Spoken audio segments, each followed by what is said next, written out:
Coming up on Mountain Hermeneutics, Satanism. Is it even a religion? And should it or is it protected under our Constitution? Well, that's what's coming up, so keep it right here.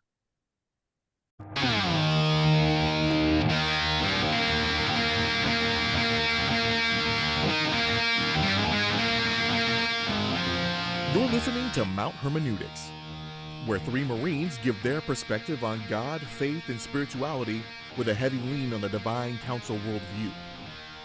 This is not your grandma's Sunday school, nor is it always for the Christian faint of heart. Nothing about who we are or what we say make us experts. But you better believe we'll have a take, and perhaps it won't suck.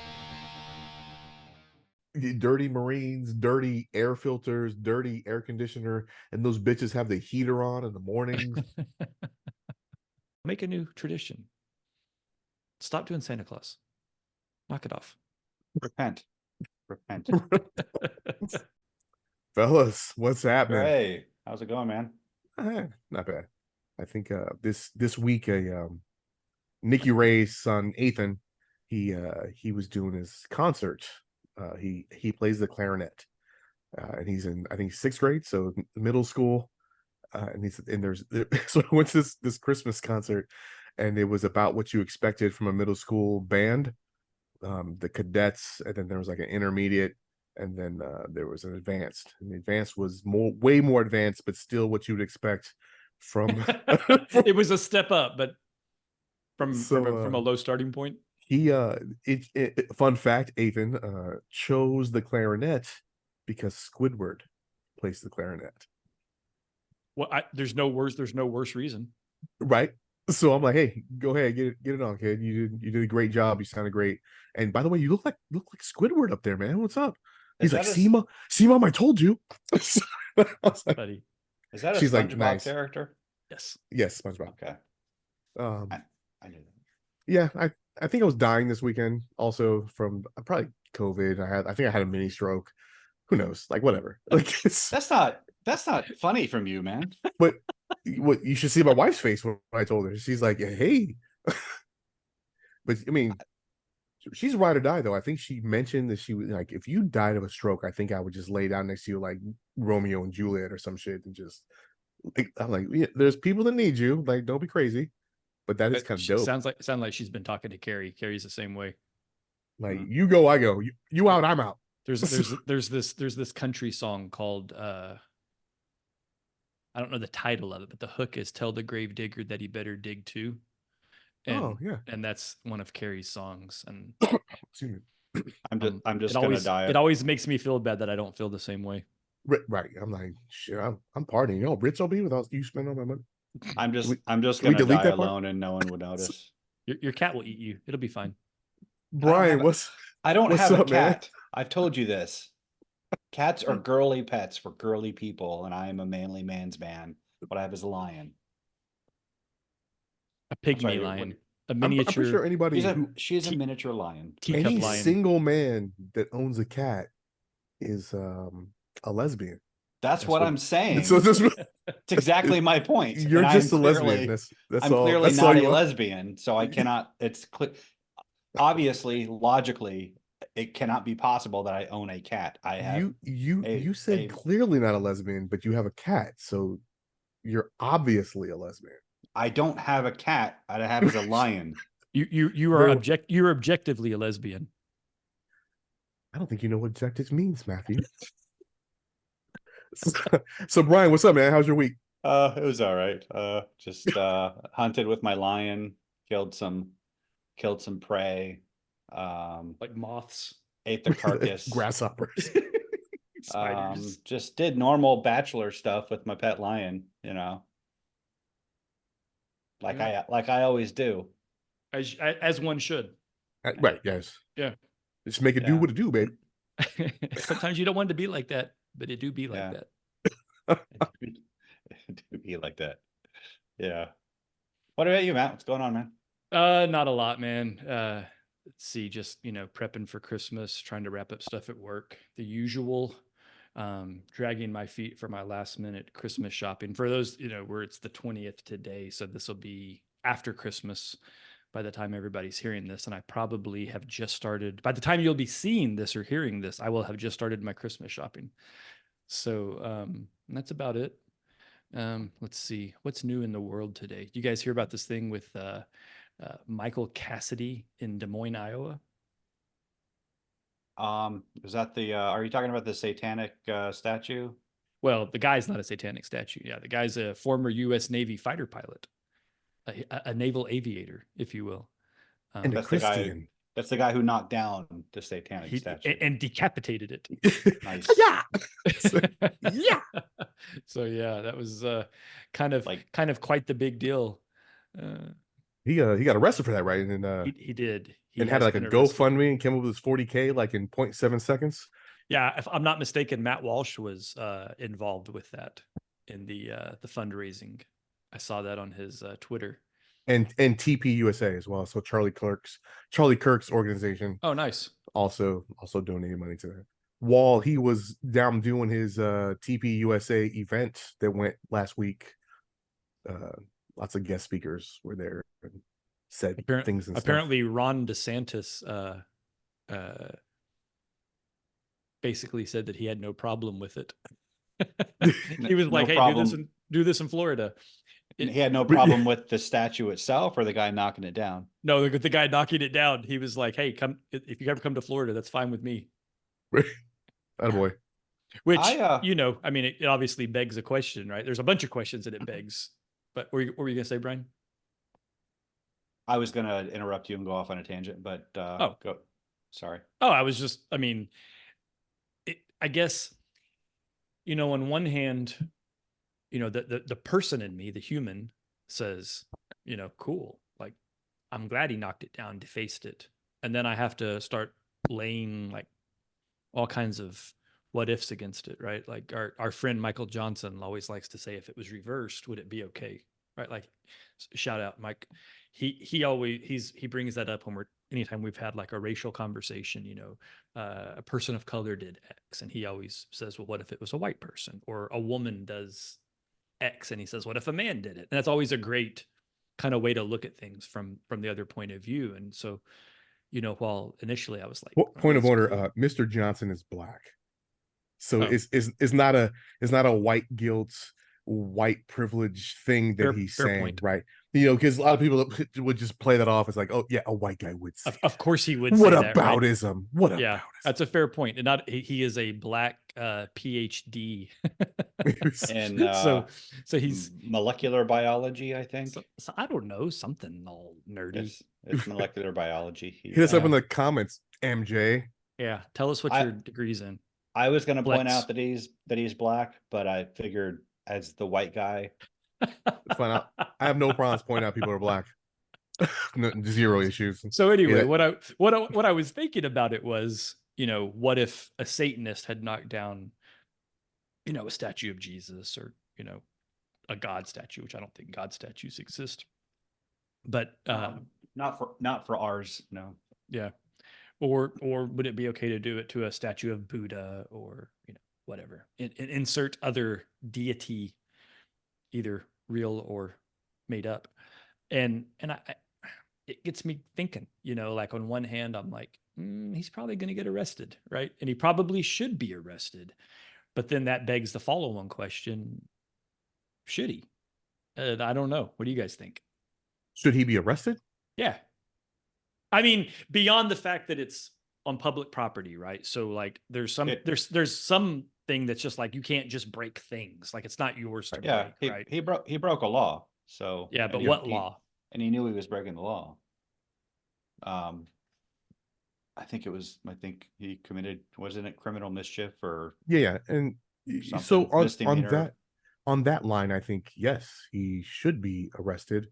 But it's he's being defiant in a way that he's fine with the consequences.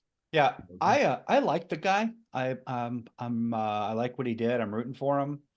I'm also wearing my SBG shirt, which I realize it's kind of dorky for a podcaster to wear another podcaster's merch, even though he is slightly more successful and better known than us. Just a little bit.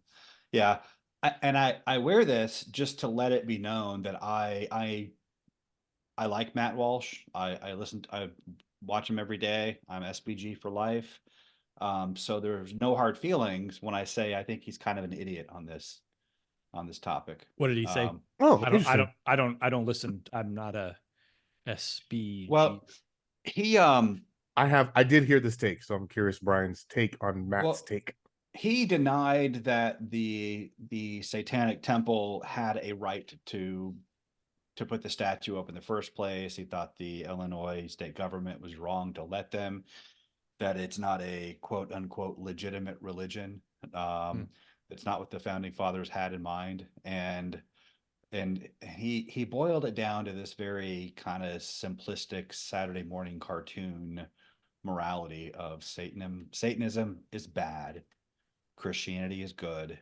You shouldn't allow bad things on public land. You should allow good things. And that's almost verbatim what he said. That's on brand for Matt Walsh though, right?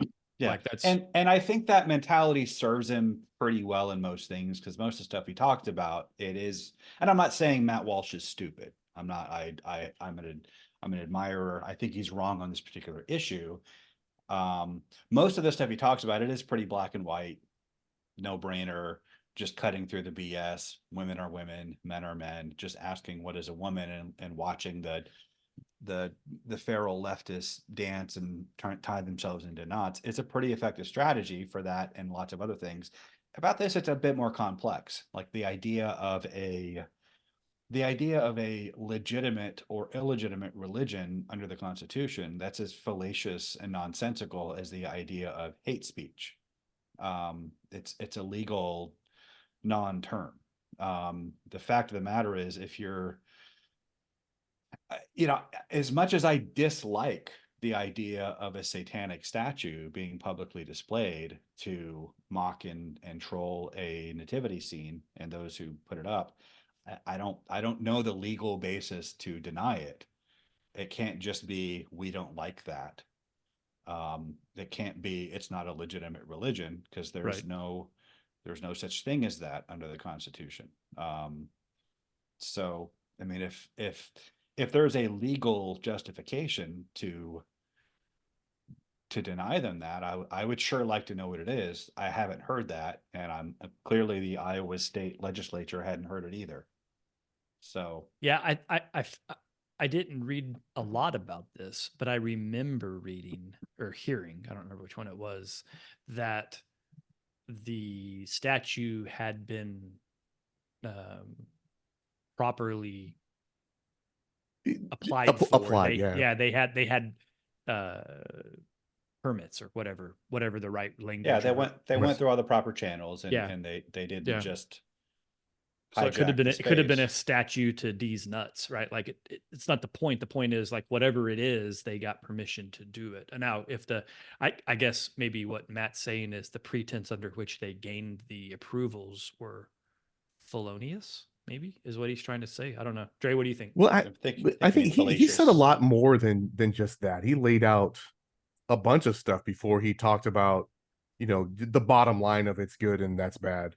I mean, he talked about, like, who is that even representing? So somebody from out of state who is an atheist just paid money and applied to do this thing. Like, where's the Iowa representation in this? And can anyone just put something in a state's? I mean, can I go to, I don't know, New York and just put something in their state house because I applied properly? If that happened in Oklahoma, those are the questions I would be asking. I'd be writing my state legislatures. What's the criterion for this? And, and again, it's not that I am happy about satanic statues going on. Well, I mean, no one's claiming that you are. And I think that, and I can't remember exactly but Walsh laid out a good 5 minutes before he went to his simplistic, that's good and that's bad. And yeah, but the substance of it wasn't really beyond, this is good and that's bad, and we shouldn't let bad things. And I mean, he made an argument for what is or is not a legitimate religion, which is completely fallacious and I guess that's the question. Like, are you really a religion if all you are doing is mocking religion? Is that religious? Do you have to worship something for it to be a religion? So what's the definition of a fucking religion? Yeah, I think right? that's a question, right? Not by the Constitution, but by just anything. And I think that actually goes back to one of our previous shows and the conversation we had in the comments with one of the listeners, right? So my what's the handle, Dre? You just my context. My context, yeah. I'd made a comment about atheism being a religion, and my context took issue with that, right? And I get it. And he was like, well, what's your basis for that? And what do you know? I think, and I'm not putting words in the listener's mouth because I'm just trying to recall what he had said in the comments, but it was something along the lines of, if there's not a unified belief system, there's not a unified thing that they're worshiping, right? And my point was, in my estimation, they're unified around the idea of not being religious, which becomes, and I quoted Webster's dictionary, and I think it was like the third definition of religion, if I remember correctly. And it was essentially having a strong set of opinions about a thing or something like that. And again, this is all off the top of my head, but that was, and I answered that comment and explained that, well, it is a religion. It is a metaphysical claim about the nature of reality. Just to be clear, you're talking about atheism. Okay, I just want to make sure we kind of bounced right there. Right. Atheism is a religion because it's making a metaphysical claim about the nature of reality, and the person bases their values on, and their beliefs about values on that claim. Satanism is the temple of Satan is a religion in the eyes of the IRS. So 501c3 status, non-taxable religious entity. And I tried to, I had all this stuff up a few days ago, and I had it cleared readily in mind, and I've slept a couple times and had like 3 days of work, so I'm not thinking about it. But I tried to kind of like find out what the meat of it is, what is the objective criterion by which the IRS determines what is or is not a religion. It's all pretty vague. It's all kind of it seems like it's geared in favor of if somebody claims they're a religion, because they don't want to. They're going to err on the side of protecting the First Amendment.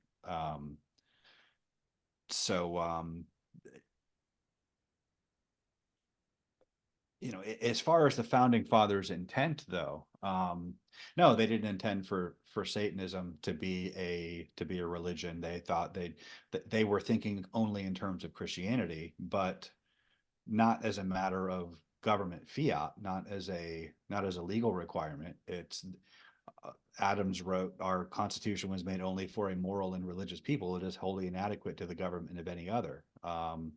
It's up to the people to remain Christian, and if they don't remain Christian, then to practice whatever the religion they want. And they predicted that when society collectively is no longer Christian, well, then the civilization is going to go to hell. The Constitution is not going to work anymore. And I think we're coming to that point, but I don't think the answer to that is to throw out the Constitution and impose a legal standard that establishes Christianity as the only religion. If we're gonna do that, we need to do that from the ground up, not from the top down. So, yeah, who is advocating for Christianity to be the only religion, even in this context? Well, that's probably Matt Walsh. Yeah, no, I don't think Matt Walsh is. I think that because he also mentioned that he mentioned Muslims and he mentioned Jews.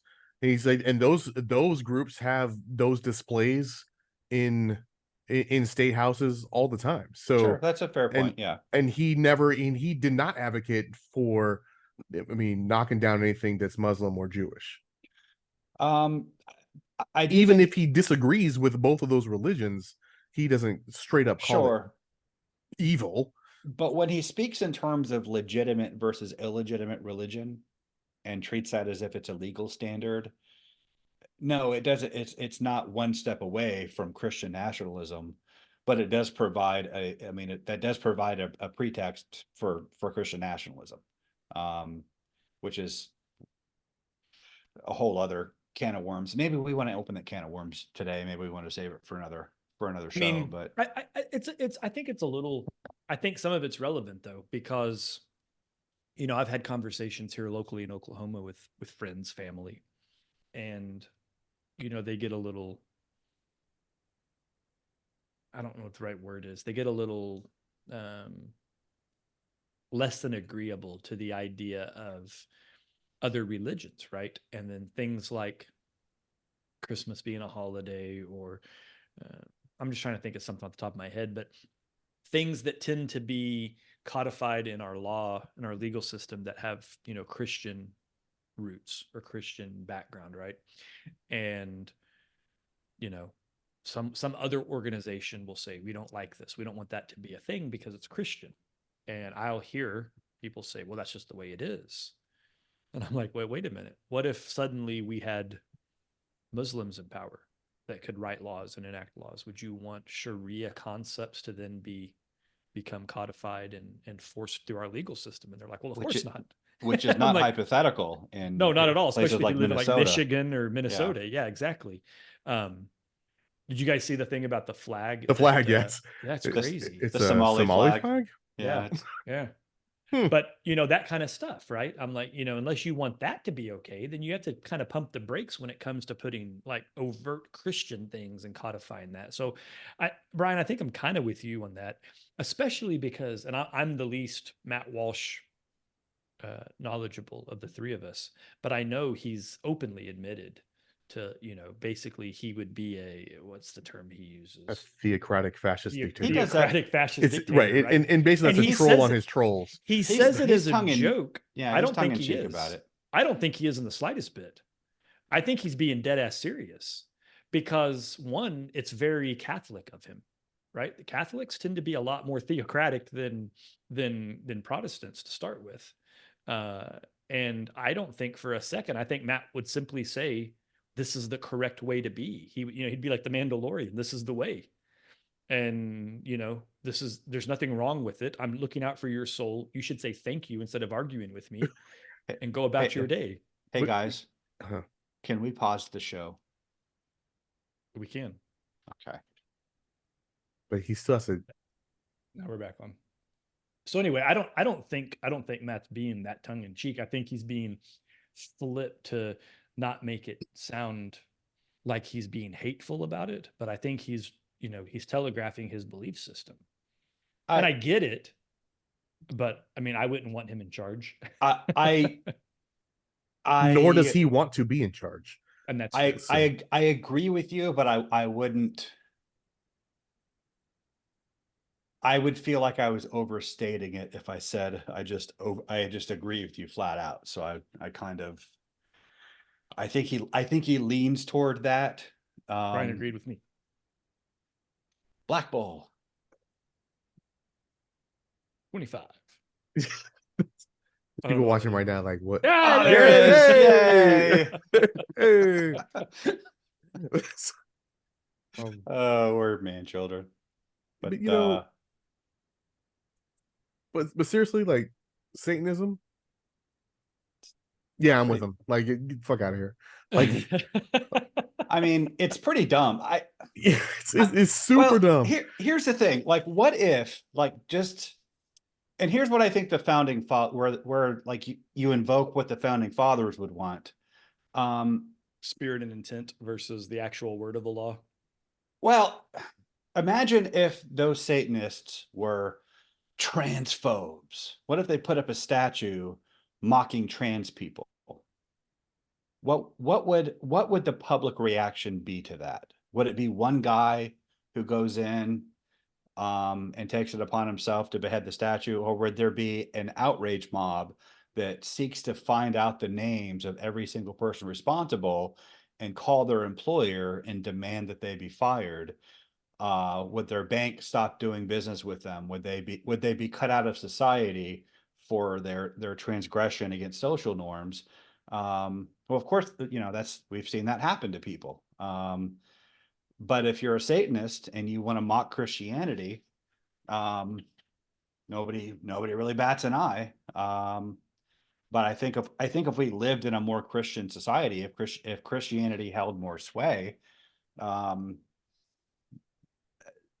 well, I don't think we would set out, if we were genuinely Christian, we wouldn't set out to destroy those people, but we would know who they were, and we would shame them. We would let them know that it's not acceptable. You're not making a point that we care about. You're not advancing a worthwhile cause, but we just, we don't. You know what? For any Satanists listening to this podcast right now, or atheist organization, I will donate money to your temple if you put that same display next to a Muslim holiday. Whatever thing they got out. No, you go ahead and disrespect Muhammad like that, and I will donate money to your cause because it means that you are sincere or principled. But instead, you want to just mock Christianity. So I mean, if there's a Muslim holiday and a state house, say Minnesota, decides they want to put up a display during a prominent Muslim holiday, and they have the right to do that, I want that Satanism display with the goat head, goat head and everything, and see how long that stays up. Satanists should be just as anti-Muslim as they are anti-Christian, right? Because they're anti-God and anti-religion. Yeah. And I'm not going to give them money, but I just believe they won't do it. I think it's a good bet. I dare you guys to do it, and you're cowards if you don't. Yeah, show me that you're principled. Yeah, and this isn't a war on Christianity. Yeah, you pick on Christians because we we're not going to behead you or cancel you. We'll pray for you. We'll behead your goat guy though. Like that's I don't know. Like Cassidy kind of, he'd had enough apparently. But the actual Satanists have gone unharmed, and they're let's be clear, we're not advocating for violence. Yeah. And frankly, he probably played into their hands. They probably love that he knocked their statue over and beheaded it, because now they get to claim aggrieved victim status. Good.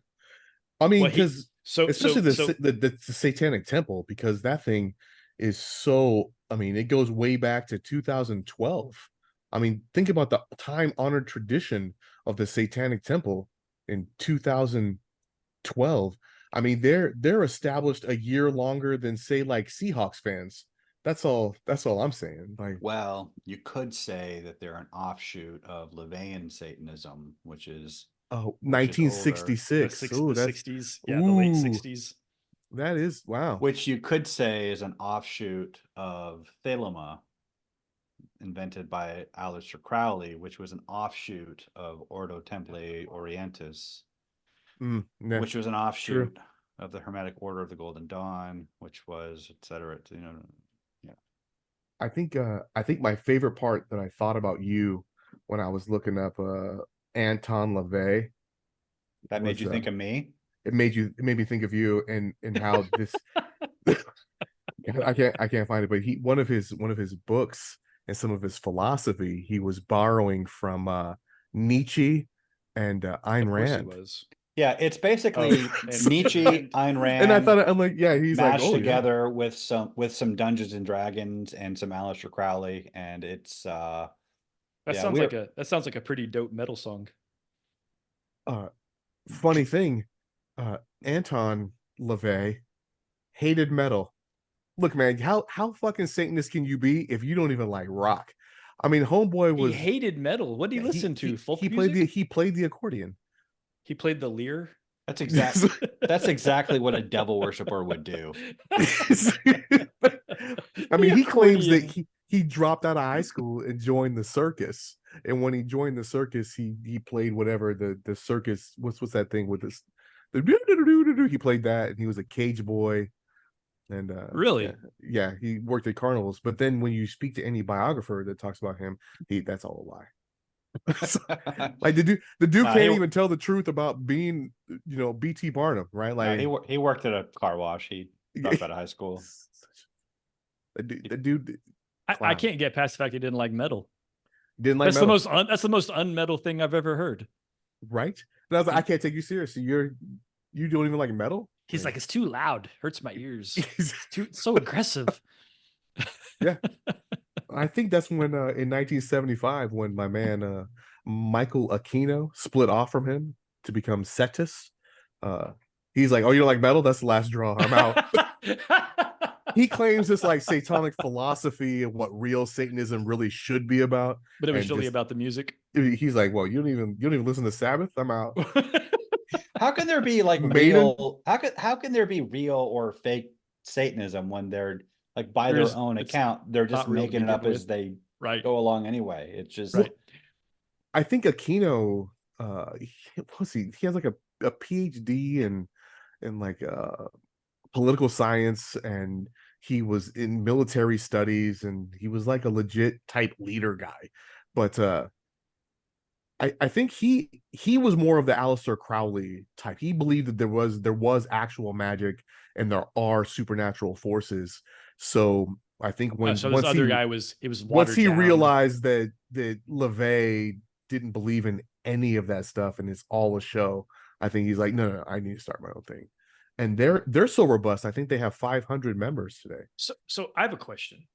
What is there? We almost have as many That's what I'm saying. Like 500 members. That's because you're so dumb. Dre and I were going on before we started recording about how it's just so dumb. It's just such a dumb. What's the similarities or differences between Satanism and Luciferianism? Because that seems to be a pretty serious belief system. I think the difference is one believes that Lucifer is an actual being, and they believe he's the good guy, right? Right. So it's the anti-hero trope of he was actually here to tell. So I think there's some the serpent was the good guy in the garden. Well, he was actually dethroned, right? And there was like this coup by the Elohim, and the real good guy fell down and like, hey, and it gives us our free will. Lucifer is the reason why we have free will. We weren't given free will, and he basically said, hey, listen, you got to eat from the tree. I know it's going to hurt, but you got to do it because God's lying to you. You're basically you're in the Matrix, or you're in the ant farm. He had the red pill. I know how to get you out of the ant farm, and it's going to be uncomfortable, but hey, let's get out of this Eden bullshit, because that guy, he's not real. Or he's not telling you the truth. He's not looking out for your best interest. Right. I don't know that you can divide it between Satanism and Luciferianism. I think there's atheistic Satanism, which is what Anton LaVey and Lucien Greaves and like most modern public facing Satanists claim to be. Like he's just a symbol or an archetype for what that represents what they believe in. But then there's the actual like believing Satanists who believe Satan is the good guy, and they're occultists, and I have the Satanic Bible. I haven't done a deep like literary analysis. Is it right there on your bookshelf? It is. And that's a LaVey book, right? The Satanic Bible. Yeah, Matt's making fun of me, but I don't know why I'm showing you, because you were just making fun of me. But no, I was curious if it was at hand or not. Yeah, that was it. Let me read a passage from. But I just the Satanic Bible. I just tossed it over there. Chapter 1, verse 1. Baphomet, in the beginning, verse 7 or verse 6. Yahweh is full of. There are ritual instructions in it. And like there is an apparent belief that they think something is happening by their rituals and their magic. So, and I think it's because he ripped it off from lots of other people. He even takes, the Enochian key. Was that John D? Yeah, John Dee Yeah, right. created So he Enochian rips magic. things off from John Dee. He rips stuff off from Aleister Crowley. I mean, the dude's outfit was created 3 days after some TV episode where Don Rickles plays some Satanist. Really? Yeah, I Listen, don't. man, He was like, "That's what I need to look if like." your high priest whole fit is looking like Don Rickles, I'm out, dog. Like I'm looking out. I think most of it was just for shock value and theatrics Completely. and attention, and who knows how much of it he really believed or what he really believed Right. or how sincere any of it was. It was just, but and you could also say that about like Aleister Crowley. I think he sincerely believed things, but he was also driven by this narcissistic need for constant attention and adulation, and so it's hard to say how much is just pretentious theatrics done, for any of them. But look, man, he named his son Satan Xerxes. which one did? LaVey. Yeah.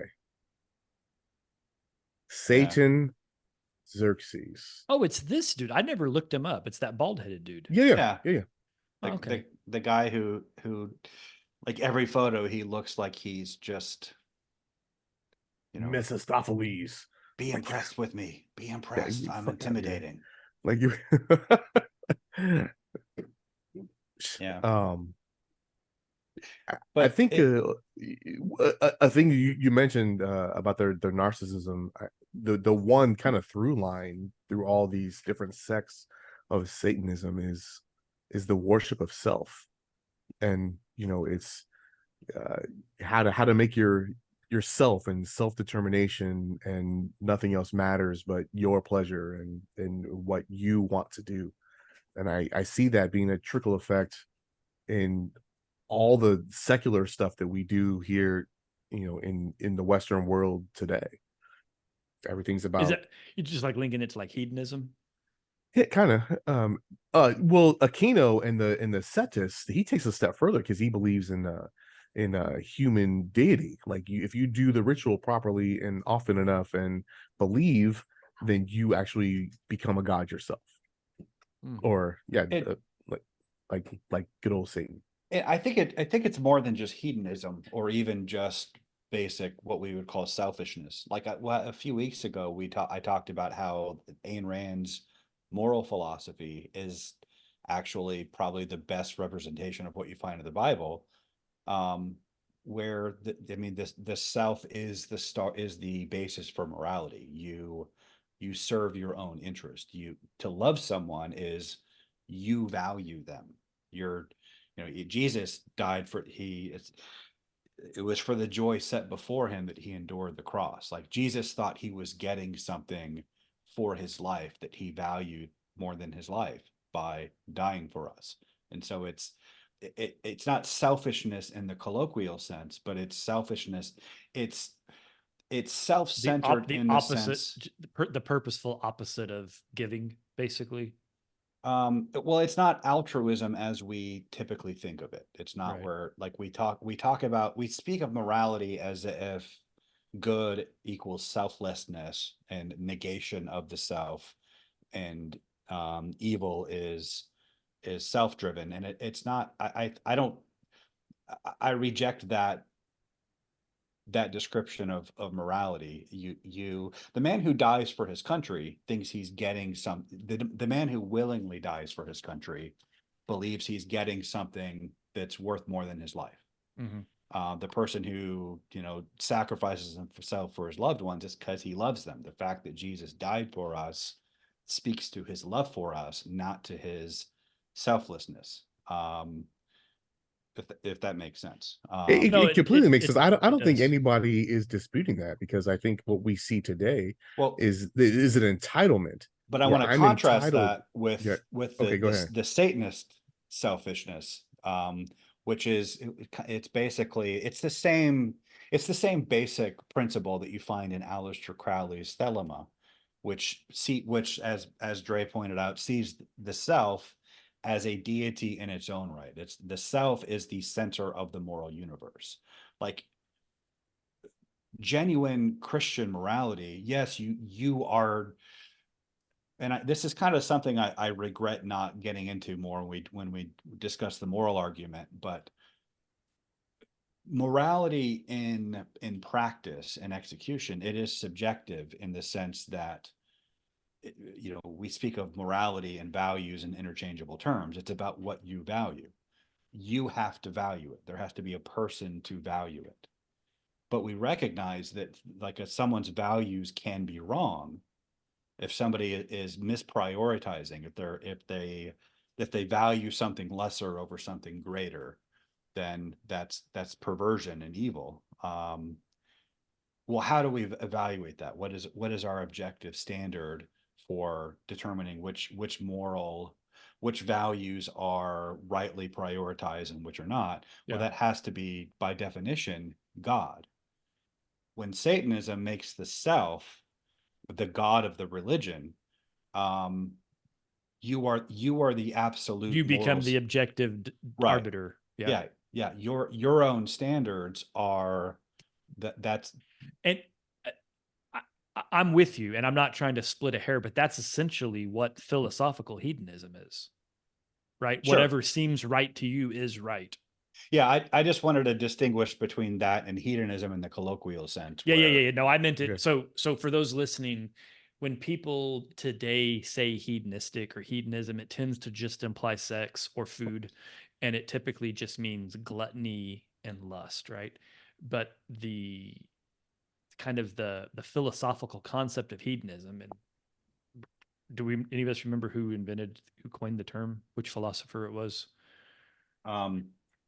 I'll look it up when we move on. But hedonism was essentially, if it feels right to you, it is.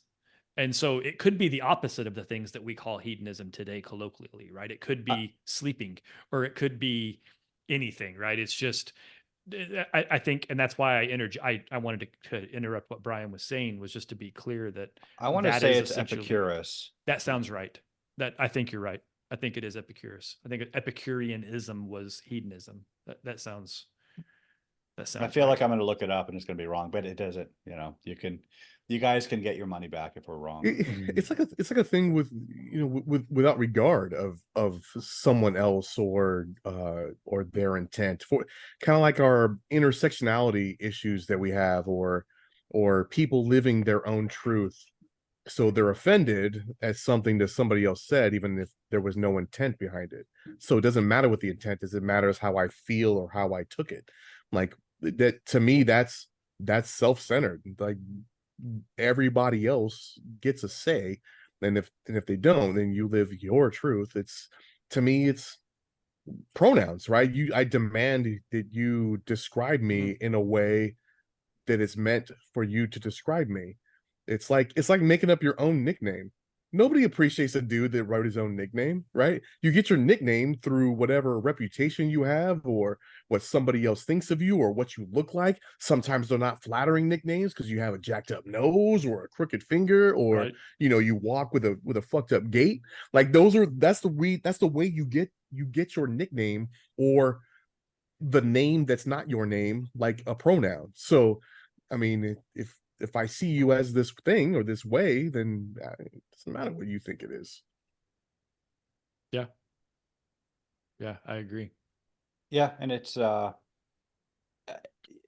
since we live in this culture where we demand, I demand you to see me a certain way, and I demand you to live your life by my truth, by my values, by my values, to right? Not only allow my values, but verbally and physically affirm them, and then which is the step too far, right? And by the way, I need you to celebrate them too.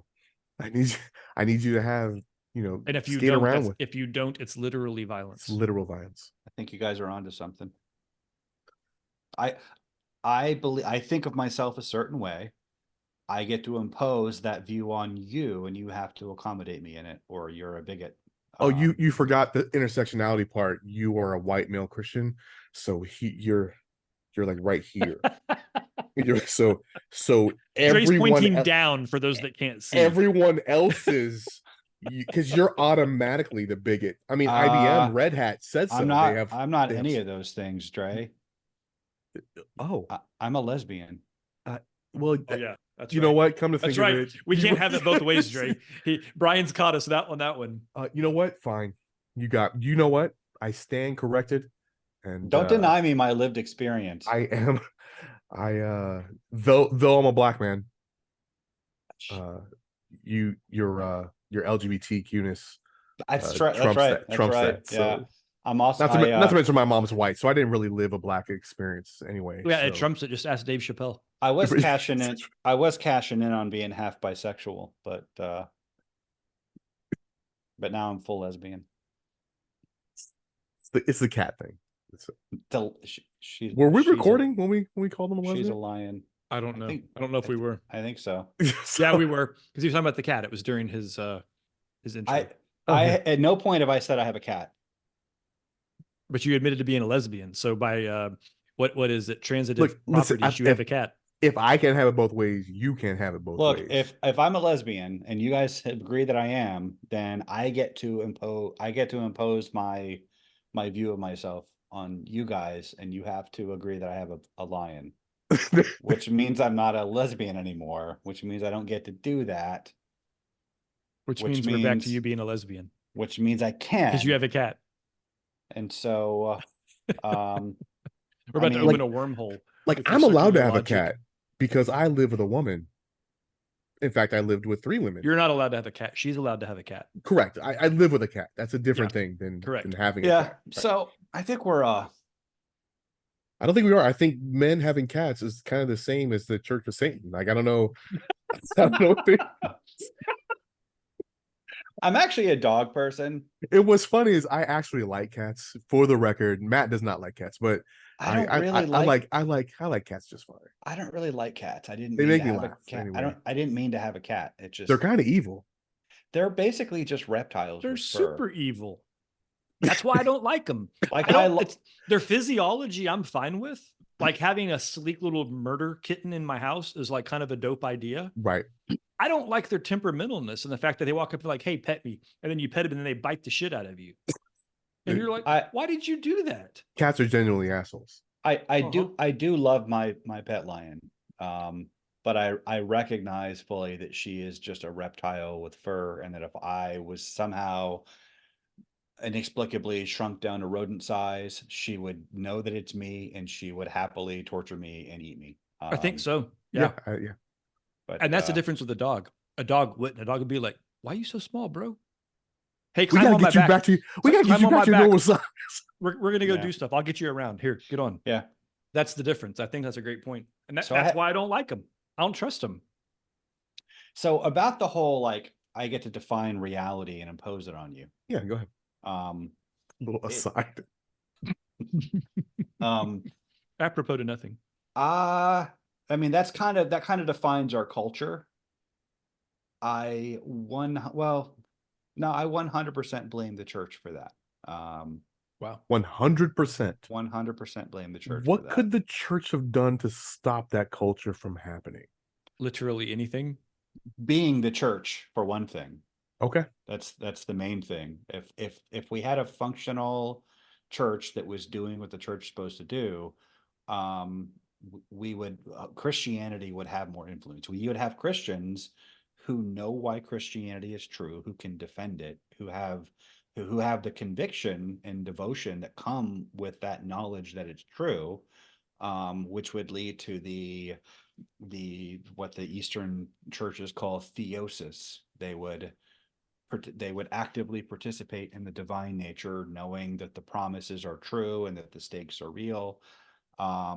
But we would initiate people into the faith by teaching them why it's true, by giving them an epistemology that grounds them in objective reality.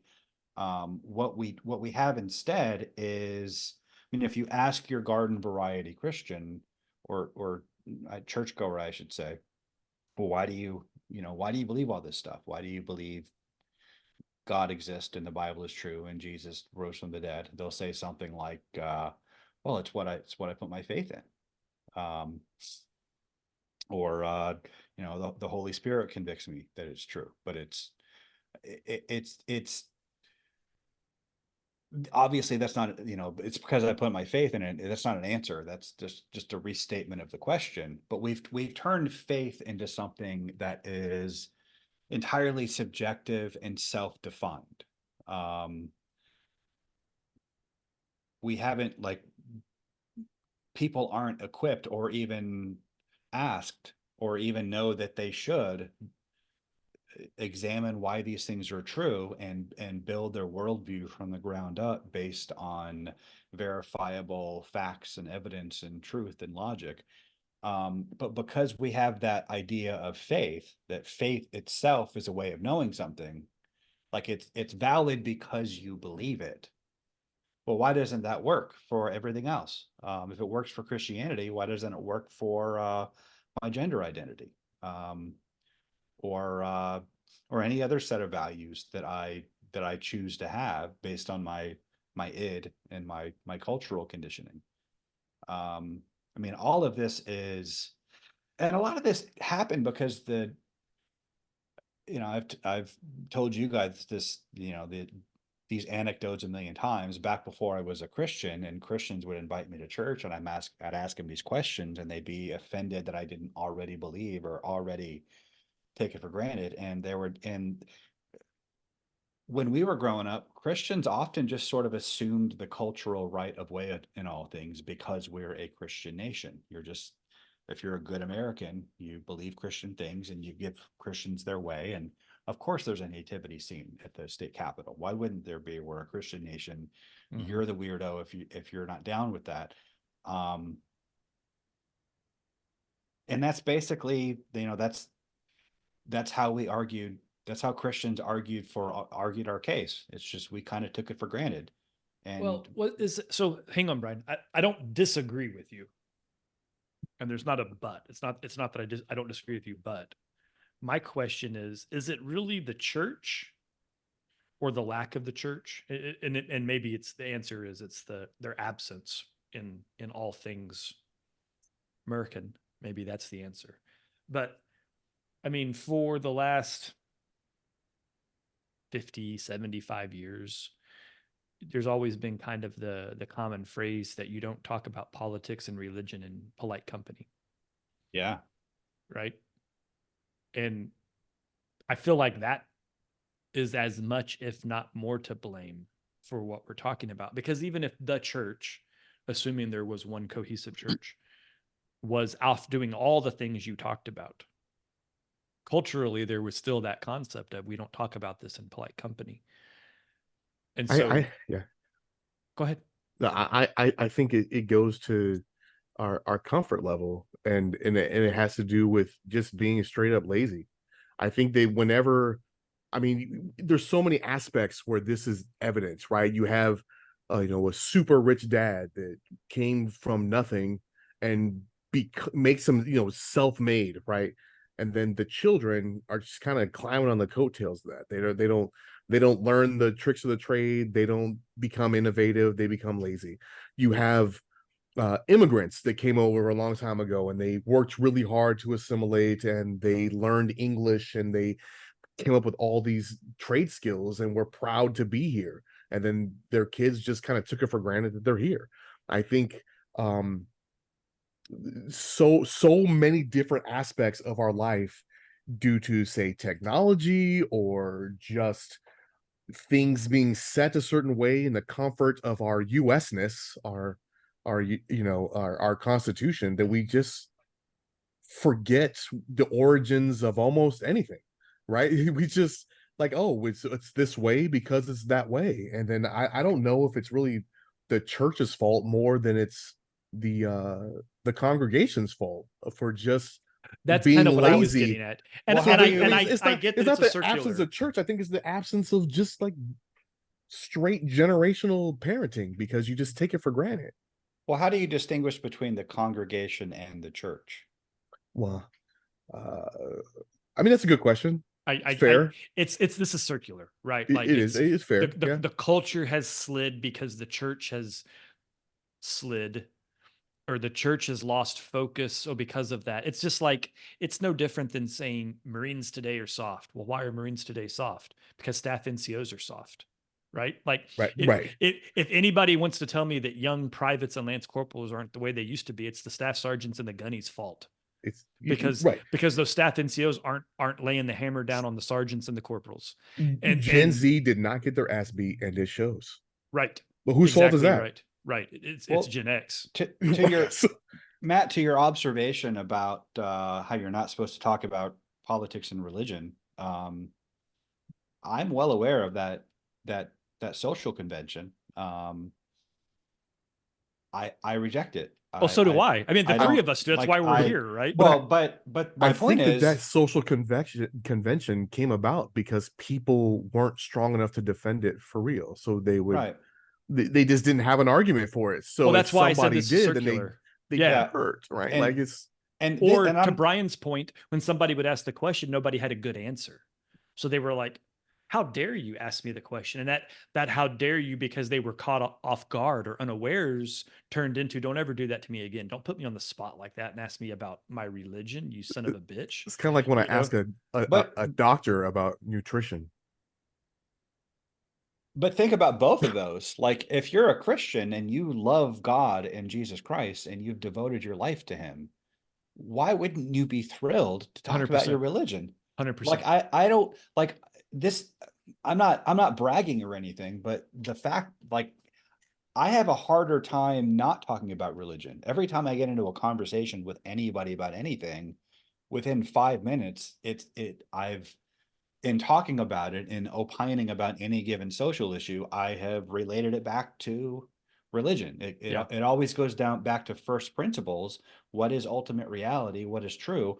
And especially today, when society is unraveling around all of these social issues and issues of sexuality and marriage and family and even the economy. Like, I work for a professional association in the oil and gas industry. We have a membership crisis because young people are not going into the oil and gas industry because they're not going into those professions in college. And that's something that comes up whenever I'm in a work conversation. It always goes back to why do they think that way? Where do they get their view of reality, and their values, and why do they think oil is evil? It always, even if I try to avoid it because I'm like in a work setting, I can't get away from it. And that's just because my worldview is integrated into that, and it relates to everything else. And I don't think I get it. I mean, most people, the average person will sit and talk for hours about sports, right? Or they'll talk about whatever their hobby is. If it's CrossFit, if it's being a vegan, CrossFit. If it's, all of these other things, people can have hour to 5 hour conversations about. For me, obviously, for those that know me, I train dogs. I can talk dogs for, I can talk dogs for hours. Right. When I started skydiving, if I met somebody who skydived, I was like, oh, let's talk skydiving. Right. Cause I was very much an acolyte when it comes to that. And I think we've talked about this here that, Brian, I think one of the differences is you coming to Christianity as an adult and as a fully formed human changed your approach versus those of us that were raised in it. Because it's kind of like, I'm a Christian. It's cool. I've kind of been a Christian my whole life, so it's whatever's. You know what I mean? Versus somebody who comes to it as an adult and they're like, holy crap. Have you heard the good news? And people are like, what? And they're like, no, the good news. And you're like, oh, then they do that kind of thing. I was kind of mad at all of my teachers because. Have you heard of Tren? I'm so big now.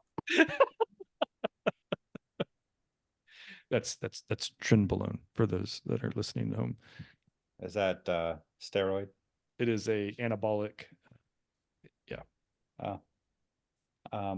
It's apparently it's the one right now, right? Like if you go on, there's all kinds of TikTokers and Instagram fitness guys that are like, it's become cool to be honest about being on it, and kids are taking it like at an insane amount now. It's kind of crazy, actually. Hey, I don't mean to brag. You guys might not have been able to tell, but I'm I'm all natural.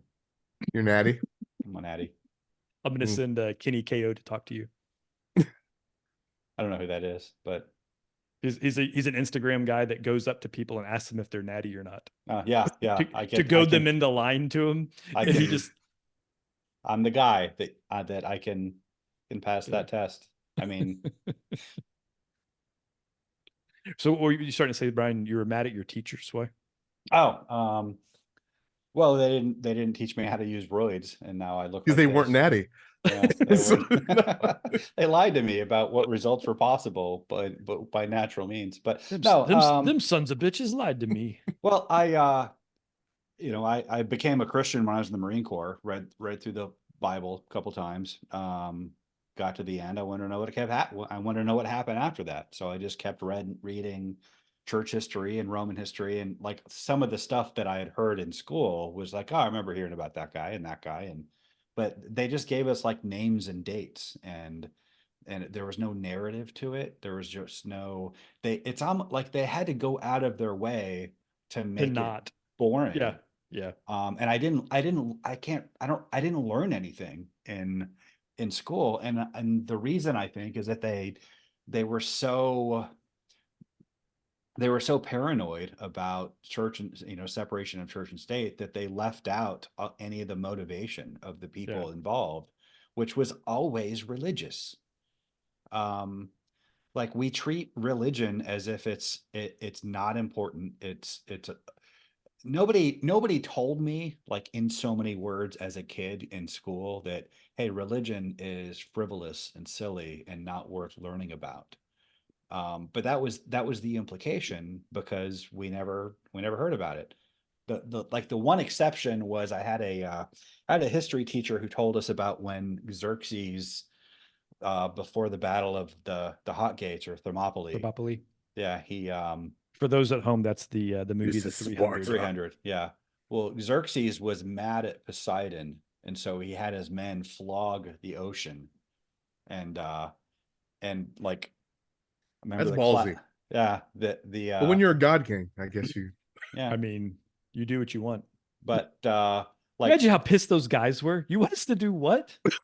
Well, they believed it. They were like, yeah, let's get that. Xerxes said, flog the ocean. You better flog the ocean.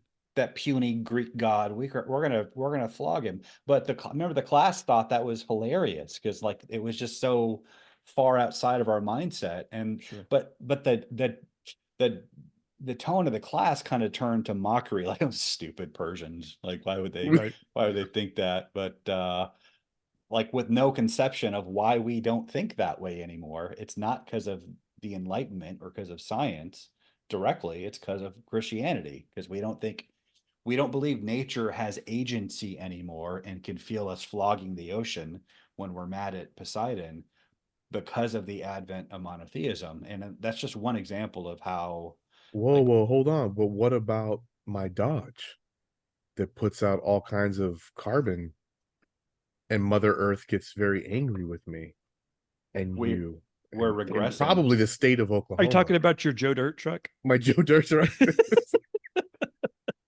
I mean, other people are angry too at that truck, but for a different reason altogether. Reason.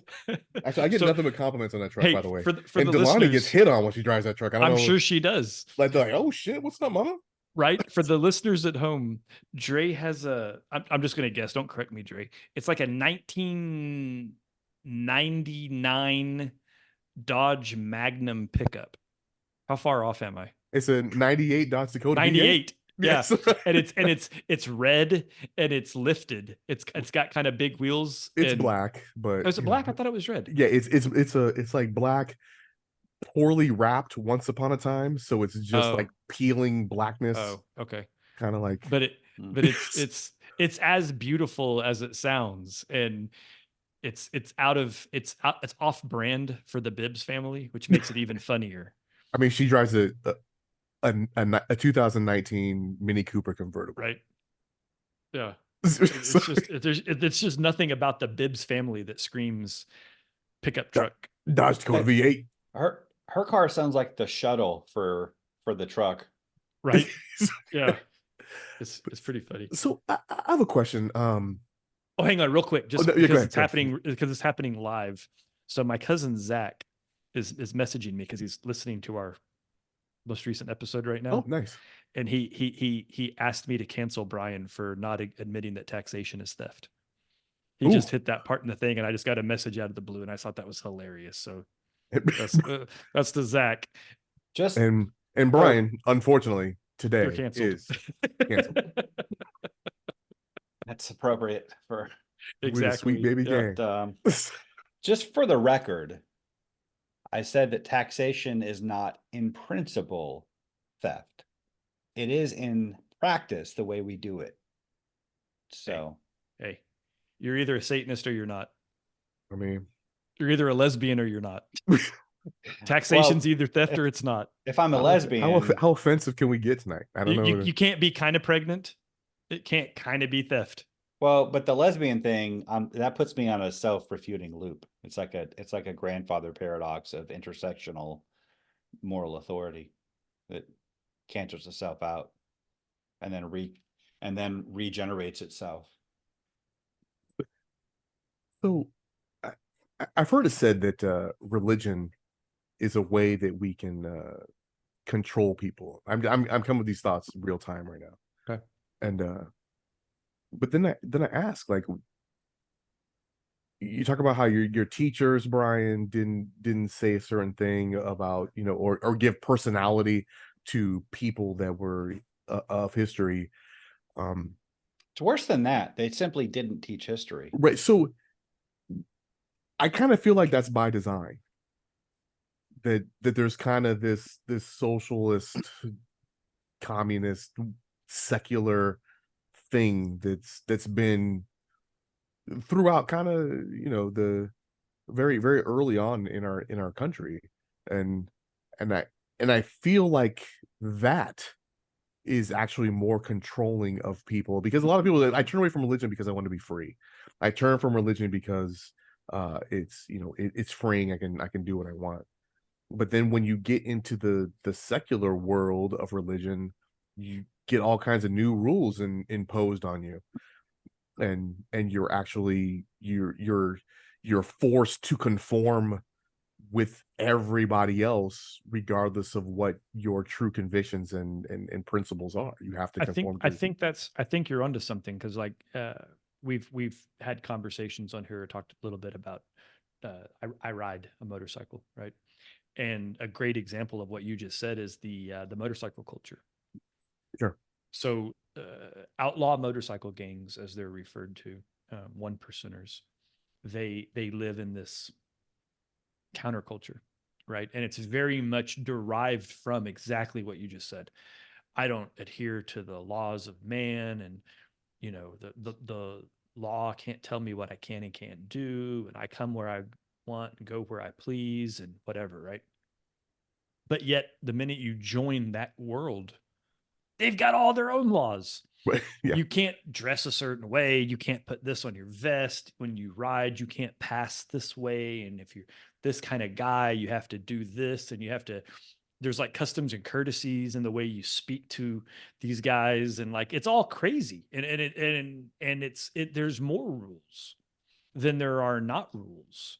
And it's kind of odd to me that a group that leads with "we're outside of the law" then lays hundreds of laws on you, and most of them are not written, so you don't know if you're in violation of these rules until you're either beaten or killed.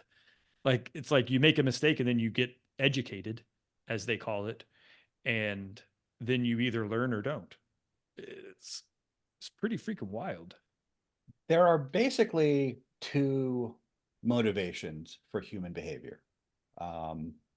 There's sticks and carrots, which can be as overt as a formal government that takes you by force and puts you in a cage if you don't comply. But social groups do that, institutions do that, peer groups, tribes. Yeah. The other way is reason persuasion to faith, meaning like I'm not gonna force you to do anything. I'm not gonna I'm not going to manipulate you or coerce you or bribe you. I'm just going to explain to you why it's in your best interest to do this, and so that you'll want to do it for yourself. Isn't that a form of manipulation though? No, I'm not. If it's the truth, if I'm telling you, if I'm manipulation doesn't have to be bad. Well, I don't, but it's not manipulative though. It's not, I mean, I think manipulation is bad. Manipulation is where I'm introducing external controls. I've got a stick at your back. Either it's actual violence, or I'm going to disapprove of you or shame you or whatever. Well, that's what it is. If you're Or introducing a fact to somebody and say you're going to come to the right decision on your own. No, I think it's the opposite. I think I'm trying to persuade you to do this on your own or not. I'm just giving you information and letting you decide for yourself what's in your best interest. So basically, this boils down to either law or faith.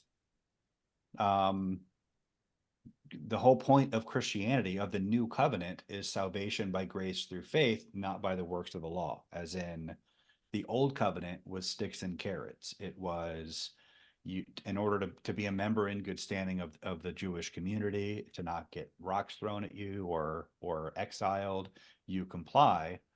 But with Christianity, it's the opposite. It's you do this because you believe in it, because you love and trust the one who instructed you to live this way. You believe that obeying him is its own reward, and so you do that because of that, even if it leads to a cross, even if all of the sticks and carrots are against you doing that, you do it anyway because you believe in it so much. And so it's ironic that people criticize Christianity and religion in general because it's controlling, and I agree that in a lot of ways it is. Some of those ways are bad and illegitimate. Some are just, you expect any group to uphold its own standards and to frown on you violating them. But at its heart, it's supposed to be faith. It's supposed to be persuading you about why this is true and why it's in your best interest to live this way, and modeling that living this way is its own reward. And if you continue to live this way, you become more and more alive. You become more and more Christ-like, and this will be consummated when Jesus returns, and we are literally made immortal within our glorified bodies. But it's supposed to begin now, and it's supposed to, I talked before about how we've kind of created this what I think of as a crisis of Gnosticism in the culture.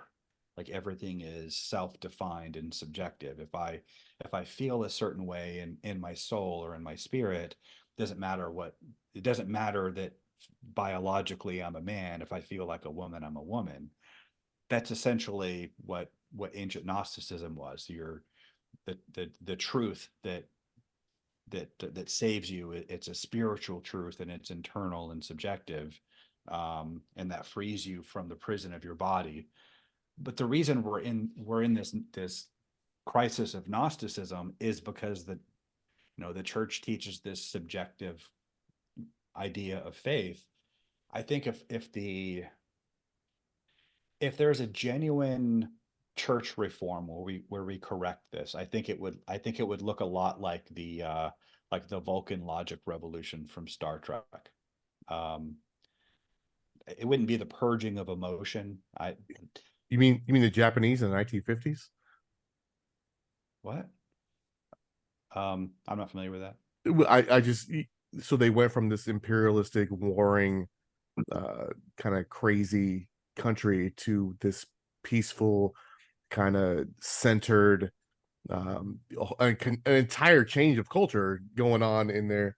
Well, that was kind of imposed from without by Godzilla, but oh, okay. So the Vulcan Revolution started in Japan because of Godzilla.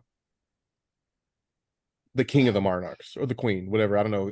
That's the woman? I can't. Godzilla being a I metaphor for us nuking them. I think Brian meant Vulcans like the race from Star Trek, Yeah. not the Vulcans not Vulcan like the god from Roman times. Did we I just cross wires, or were you following that? I was totally following. I whenever I think Vulcans and their change from that warring faction to what they are now, I think of Japanese and how they become economical. Well, I mean, and they moved I to get tech. your point. They and went to happened tech like instead that, of right? yeah. Right. Yeah. Well, that was anyway, 100. maybe that's just the Andre thing. Like to me, the Japanese and the Vulcans are like the same dudes. When We kind of did that for them. That's kind of I think we get full credit for that. It's a hot take. Okay. Well, I mean, I think we did for sure. We took their army from them, right? Well, we didn't. We took their army from them, but in return, we subsidized their national security. We subsidized their international trade, the Bretton Woods system. We opened our markets to them, and basically, like that Instagram guy that we've been watching. And then they got good, right? And then they excelled. But as Thomas Sowell would say, they became self-loathing and corrected. Interesting. That's a hot take. Yeah, I think we're talking about two different things, though. But go ahead with your Vulcan analogy. Sorry about that. I don't know how to tie that into live long and prosper, which is actually what the high priest would do at the temple. Leonard Nimoy made that up from Jewish custom, but that's a kind of relevant. But the point is, I mean, it wouldn't be the purging of emotion, because I don't think that having more of one means less of the other. I think that's a silly take. But emotion divorced from logic is disordered, and our emotion is typically disordered.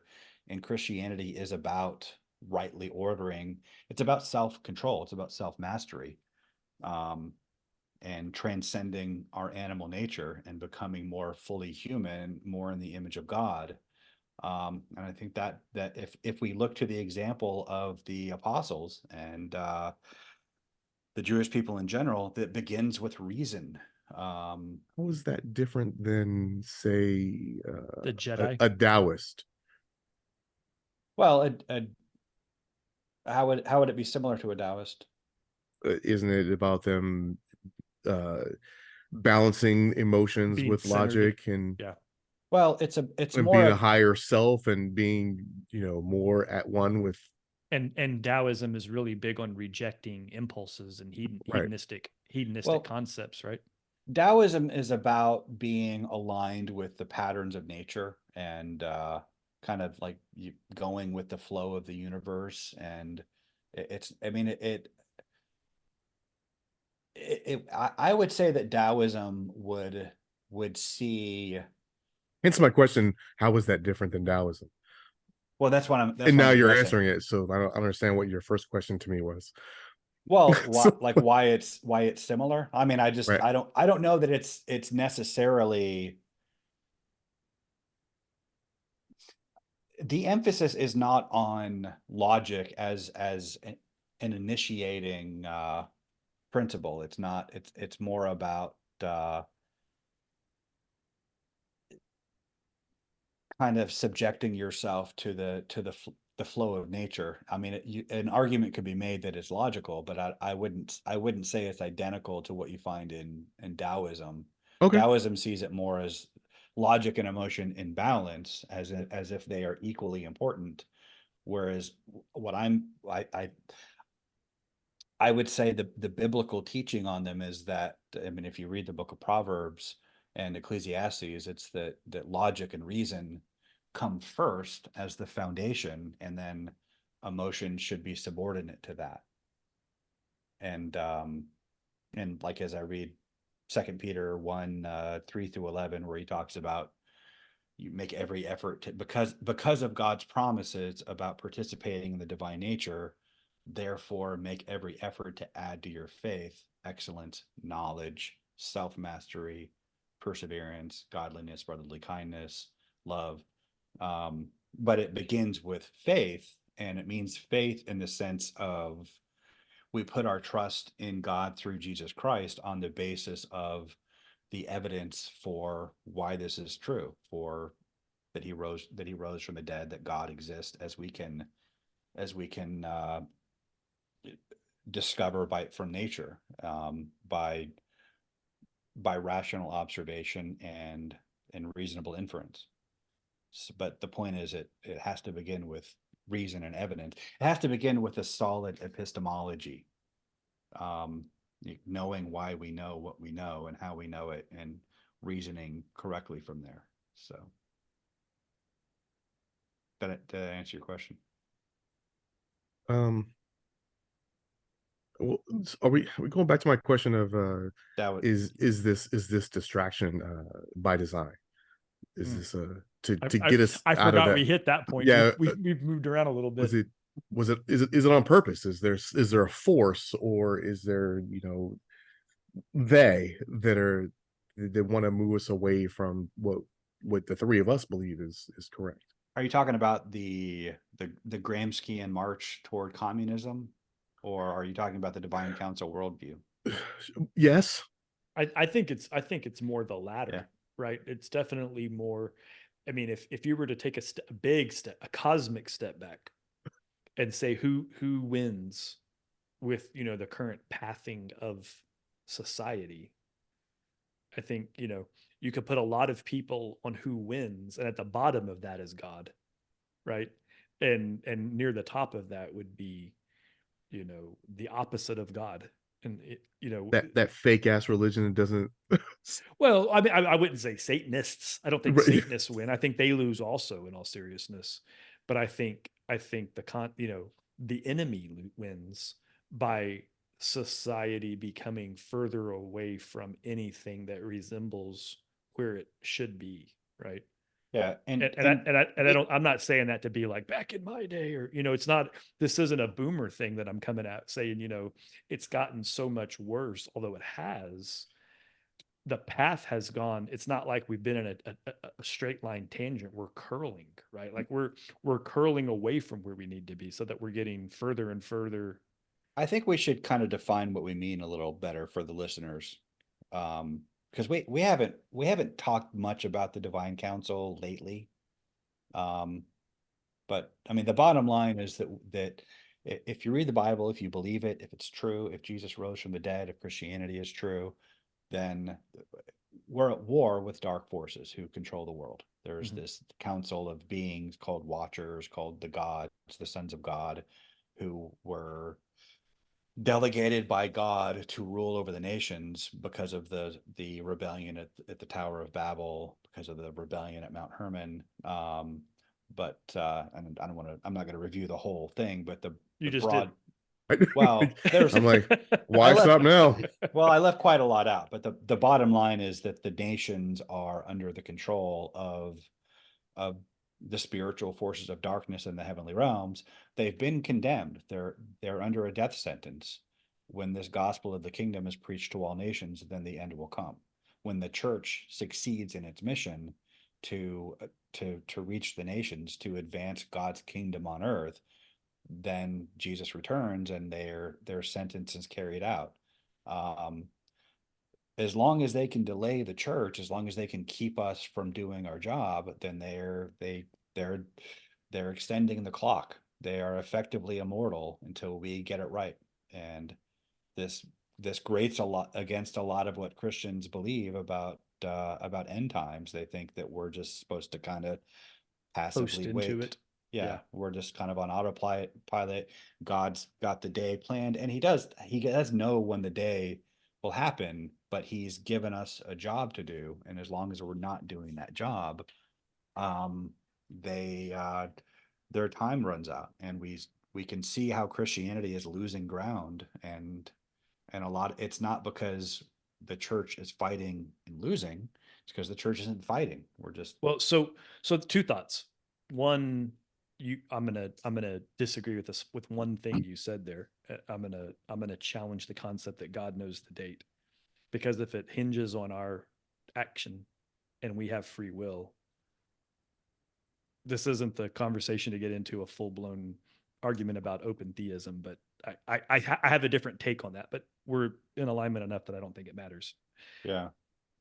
But I think the first thing you said is the most relevant part, that all of this waiting is waiting on us humans, right? But to your point, the average Christian thinks we're supposed to tread water until it happens, which puts us in a really bad spot, because the fewer Christians that know we're supposed to do something means we ain't doing shit. And we're doing nothing to move the ball. And Jesus told which is terrifying concept if you think about it, right? I mean, they are essentially winning. I never thought I would be the guy that sits around and is like, we're losing a demonic war. Like, you used to hear like crazy old people say that, right? And it sounds almost nutty to say it, but it's true. I know it sounds crazy, but that's part of the war. Part of the problem. I mean, it's part of the problem is the fact that it sounds crazy. It's the Kaiser Soze strategy. So you said it, and that was the comment in just before we started filming. I made a comment that I had a little take that I wanted to bring in, and that was it. And you got there, and that I think that's cool. No. I didn't know if my thought was self-evident enough as we were kind of pre-gaming, but the devil is hiding in open sight. He, for those that have never seen The Usual Suspects, easily one of my top 3 favorite movies of all time. Easily.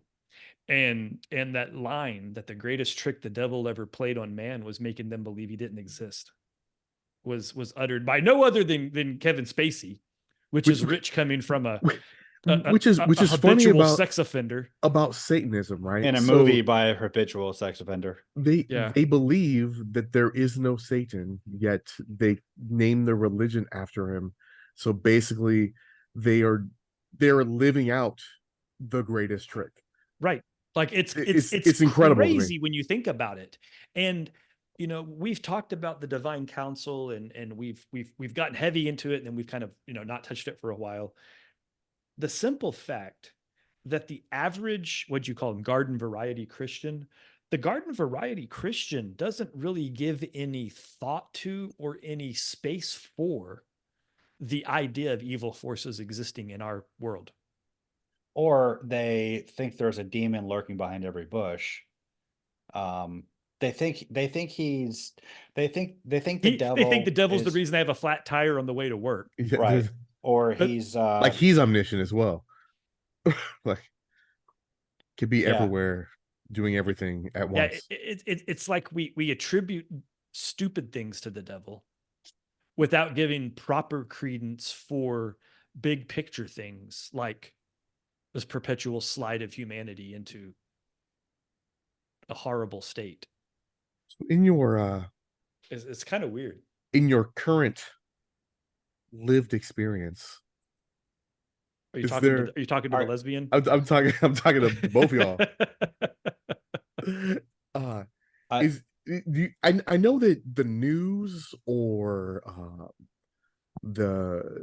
the podcasts that we tend to listen to, or the people that give us information, are really hammering away on all these things that are so apparent and so loud and so negative. But do you see anything in your own circle that encourages you? Is there a positivity? Is there? I'll give an example. Everyone knows the old core is way better than the new core, right? Everybody knows that these kids they're weak, and they're weak now, right? They just are. And we're not getting the right recruitment numbers, and as our recruitment, hang on, whoa. Marine Corps made mission. Okay, fine. As far as the Marine Corps made mission. Did they make mission by lowering some standards? Did they made mission? Okay, so by +4. The military in the whole country +4. Our U.S. armed forces are struggling to get where they're supposed to be. They're using tactics of self-centeredness to even get people to come in, and they're still losing the battle. Yet I still work in this field. Like I work in the Marine office with Marines doing Marine shit. And I'm encouraged by these young people. I just am. They have a different culture, it's a different world than what the three of us were in, but they are about sacrifice. They are about serving something. They are about serving something higher than themselves. And it's really odd to me because I work in a place as the kids say, they stand on business. Yeah, on God. It's the no cap. they we train the Marines in the battalion.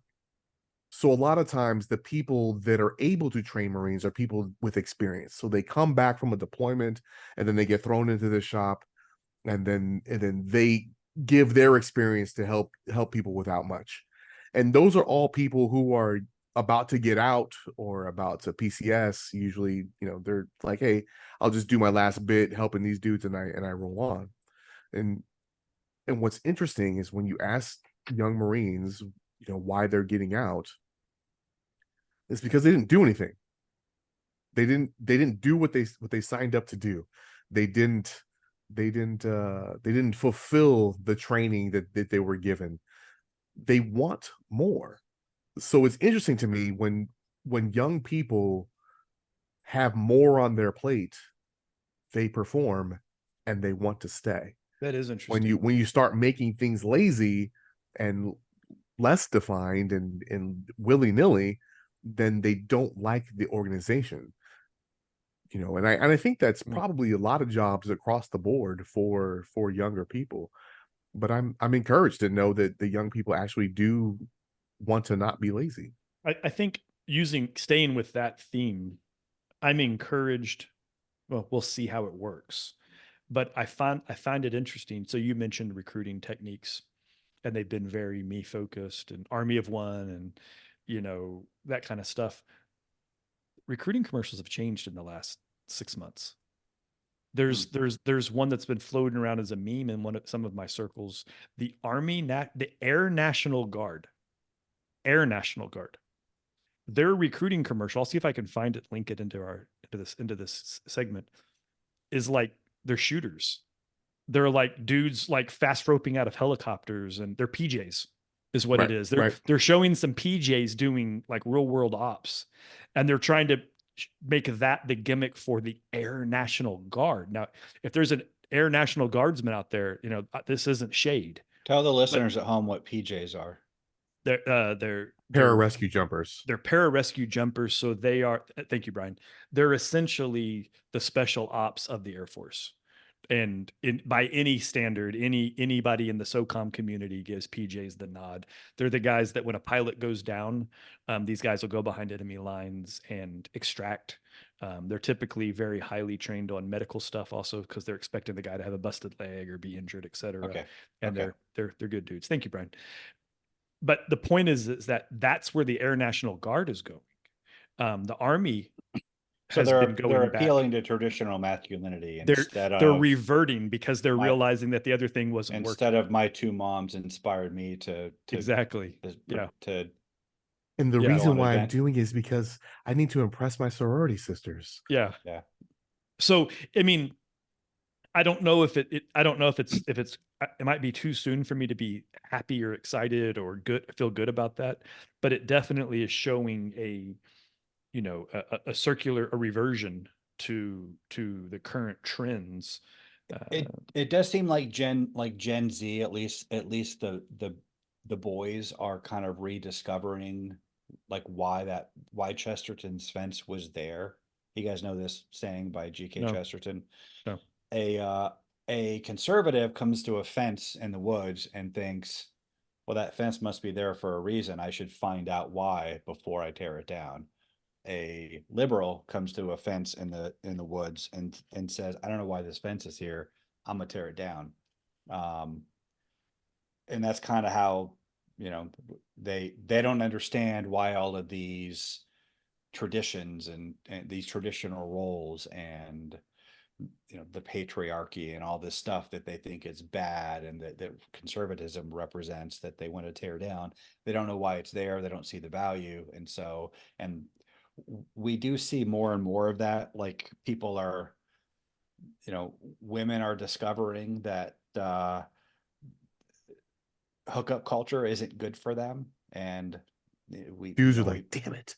Yeah. And we're seeing all these memes like, if I'm going to sleep with a guy, and he better, I better have some kind of, financial commitment and know that he's not going to abandon me if I get pregnant. And all the conservatives are like, yes, you've rediscovered the reason for marriage. Way to go. Right. Yeah. And there's all kinds of stuff like that going on, which I find somewhat encouraging, but I don't want to take too much comfort from that, because what I'm afraid of is that the upcoming generation is going to realize there's going to be a cultural shift, and we're going to realize, hey, conservative, like you're seeing, I'm sorry, I keep tapping the microphone, and when I get all animated, and I'm sure it thumps it and it disturbs the sound. Sorry about that. Matt, you'll edit that out, I'm sure. But anyway, what was I talking about? I'm seeing like atheist thinkers like Douglas Murray and Tom Holland, the historian. Even Richard Dawkins has acknowledged that like Christianity has social utility, and it's we actually need Christian values to keep from descending into savagery. And as we're witnessing, I'm afraid that we're going to have a cultural shift where we kind of return to these values, but it's only going to be culture deep without the spiritual aspect of it. Like we're gonna like I would hate to see people flooding. Well, I mean, one could argue that form follows function, right? Well, but what I suspect is that people are going to. What I'm afraid of is that people are going to realize that, hey, church fulfills a valuable role in society and in culture, and so we should start going to church and get our social needs met. But they don't actually believe, and the church is going to be filled with unbelievers who are they're down for the values. They're down for, and it's basically, they're going to have people LARPing as Christians, which would be a good opportunity for them to actually hear the gospel, assuming the pastors are capable. And right. I mean, every January the gym gets flooded, right? And then a lot of them stay, and some don't. They're like, hey, the whole gym life's not for me. I'm not committed to this thing. And then even the ones that are just kind of LARPing in the gym for a while, after a while they start to really get committed and believe in this thing, because it makes them feel better, it makes them look better, it makes them pick their shoulders back and pick their head up, and they become just a better, stronger individual that gets things done. It's just part of their life now, and that even and if that they works, didn't believe it at first. That works in a gym when people are going there and they're doing what gyms are for, and they're experiencing the value and undergoing the change. But if you go to a church on the same terms, and the weights are all like hollow plastic, and you have people pretending to work out and doing things that just aren't actually very. Okay. So I get what you're saying, Brian. So I do too. Yeah. I mean, I guess to synthesize those two deals, the difference is gains are physically evident in a lifter. Yeah. Right. And once you take it seriously, you get gains, but those spiritual gains are not visible or physical.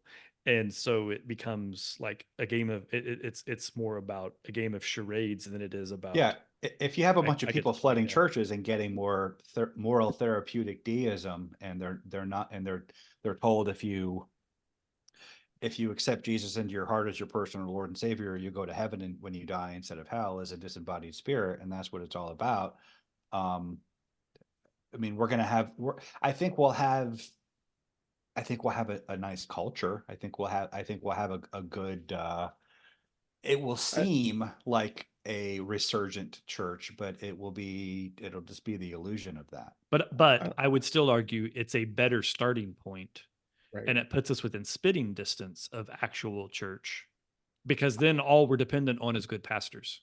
Well, even if just the pendulum swings in culture, I mean, you have conservative Christians who believe in having babies and getting married, and then you have the other side who want to be dinks, right? They'd rather just hang out with each other and buy snacks at Costco. And then you also have this For clarity, Dre means dual income, no kids, not the correct pejorative for Asians. Yes. So, and I've never heard that. Okay. You're so white. And then also counterculture. So there's lots of high school juniors and seniors right now that are looking at their English teacher with like, you know what? I don't like the way you think. I'm going to think the way you hate. So now that all the institutions are to the left, if you're looking, then all the kids start going to the right. And if those kids are the kids that are actually having babies, and the other side is aborting babies and not having babies and not getting married, then a few generations down the line, you're going to have, I don't know, Handmaid's Tale. Like, who knows? I was actually thinking about this the other day. It's funny. You're kind of saying it as a joke, Dre, but I'm actually not joking, but I threw some jokes in there. Yeah, but, no, I was thinking about that. I was like, why are we fighting so hard to tell people to stop, being alphabet mafias and aborting kids? Because they're only aborting their own kids. They're not aborting conservative kids. I mean, cringing. But you're kind of like doing the conservative version of the same argument they use for. I'm using a Darwinian argument is what I'm doing. Yeah, right. But that's like their arguments have been like, oh, look at how abortion has lowered poverty. Well, yeah, you can solve. There is no social problem you cannot solve by just killing a bunch of if you just kill all the people who are suffering the problem. I mean, we could end opiate addiction tomorrow if that's what we did. But the difference is that we're on the side that thinks life is inherently valuable for itself. Even feral leftist life is valuable in it. But my point is maybe we're trying too hard. Yeah, and I'm actually not kidding. As terrible as that sounds at face value. Because if you, like to Dre's point, if you play this out for 3 generations, there won't be a whole lot of liberals left. I think if the church, because their birth rate is down. If we could put these groups into 2 different actual groups and then do a birth rate study, it'd be like 4 to 1. Yeah, totally. I understand what you're saying, and I agree with your the math checks out. I agree with what you're observing about the outcome. Yeah, I disagree that that's the way we want to go. That the ends justify the means. And it's not the way we want to go. It's the way that it's going. Well, and is it bad? And I think, and I agree with you that the pendulum is about to swing back culturally. But my concern is if those people coming back to church if we don't make the church itself our mission field, if we don't transform Christianity so that the church is ready to receive those people, we're just going to have an aborted. We're just going to have the 80s. Yeah. We're gonna have Alex P. Keaton. MAGA. Which was a great time, but unless you were black or gay. It was okay. I don't know. I was black. You were a kid. Yeah. My dad was okay, but he was bigger and stronger than everybody. He was big as shit. He was combat ready, so there's a little bit of a difference there. And I think that's my problem with this whole satanic thing. I think like you're pretending. Stop it. Like back to Brian's point of LARPing, right? Right. I would rather have a no shit someone who believed in dark forces live next door to me than I do. And I would be like, because then I would know, and I would know that they're evil from the. But what if a portal opens up next door? You don't want a portal next door. I'll fight that portal. I'll punch a portal in the face. Tell you right now. It's kind of like just growing up, right? Like I would rather have a card carrying KKK member next door to me than this nonsense of patting me on the head and having no expectations of me. Like, I might have a little. I'd rather more have respect. a dude to just hates me and thinks my wife's a nigger lover, and I have little nigglets run around my house. I'd rather have that than somebody who actually thinks that. But acts like but they're a friend. it's not kosher to they say. act like an ally and all that. I can respect the sincere Satanist a little more than the cosplaying one. They're both pretty freaking stupid, though. They're okay. So I get what y'all are saying. I do not want a Satanist next door to me. I don't want a real Aleister Crowley wannabe next door to me. I don't want unless they're a real KKK member living unless next they're door having hot chicks coming and going all the time for their sex parties. They're always topless. In fact, one of the topless people that danced at LaVey's club ended up joining the Manson family. I feel like I should explain why they're both stupid, because they're stupid in different ways. I don't want it to just sound like, oh, they're stupid and I'm just disparaging them to disparage them. Their thought process is absurd, and we should explore that. Do you agree?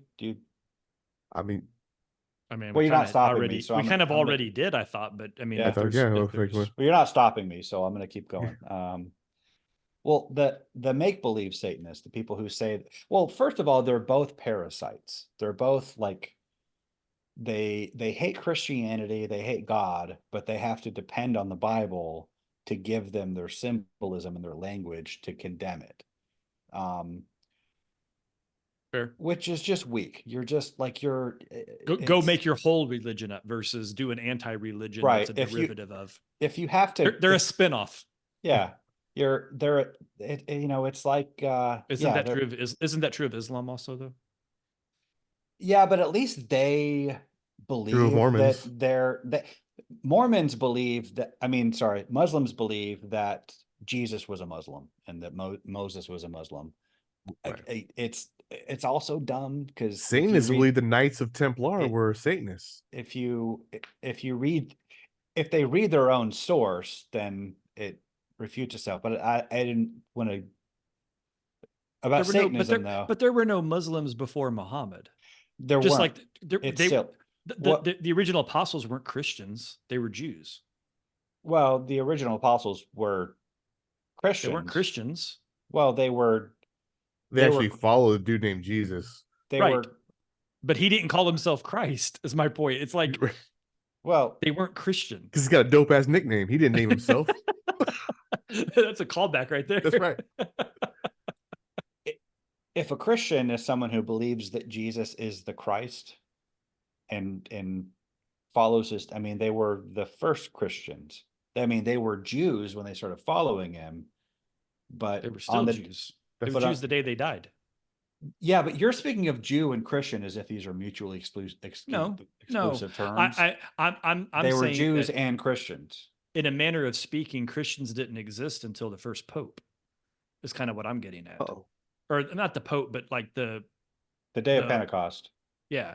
Like there's a point where from here on they're Christians, but before that they were just Jews that followed this guy named Jesus. In the book of Acts, there's a verse that it says in Antioch was when they were first called Christians.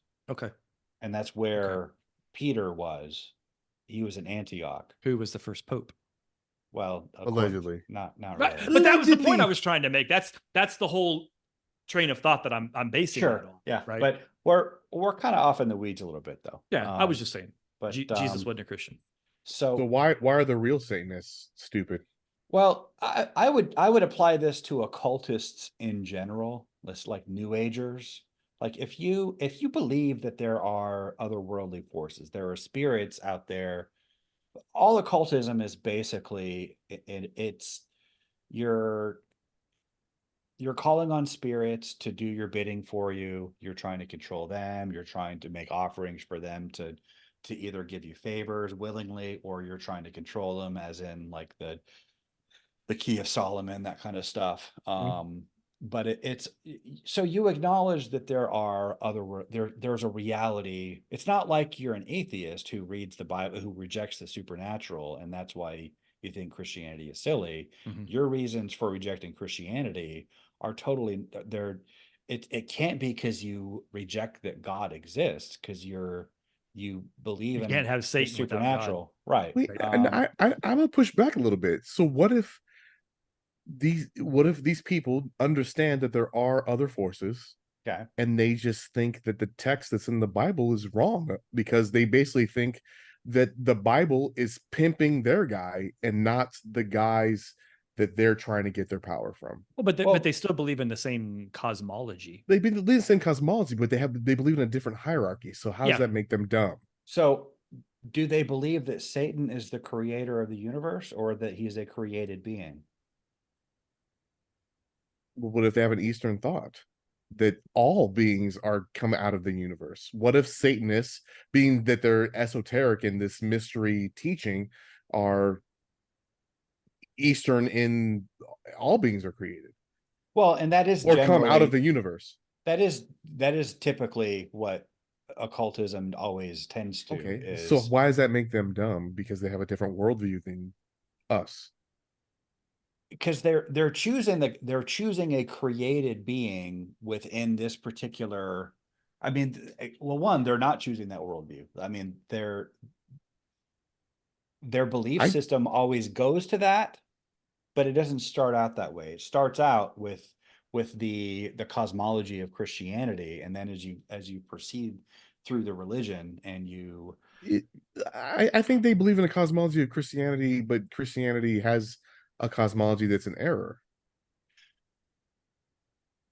So what does it mean to worship Satan as a believer, though, as opposed to worshiping God?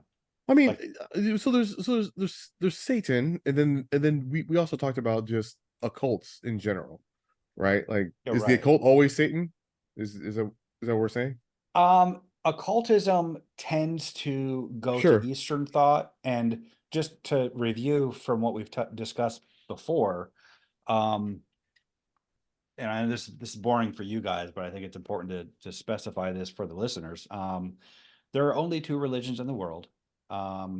Either God is eternal and the universe is contingent upon him and all within the universe, or the universe is eternal and all life and consciousness and individuation within the universe is contingent on it.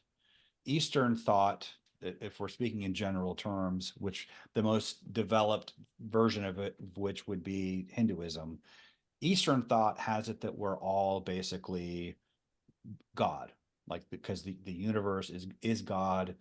Where there's individual identity is an illusion.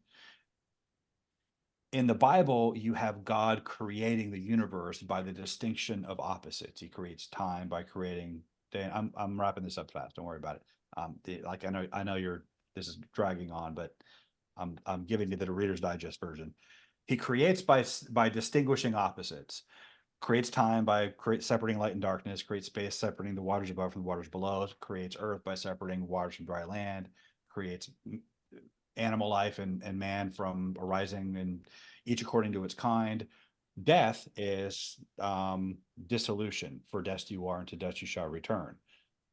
The goal of it is eternal life in these bodies as individuals. In Eastern thought, it's the opposite of that.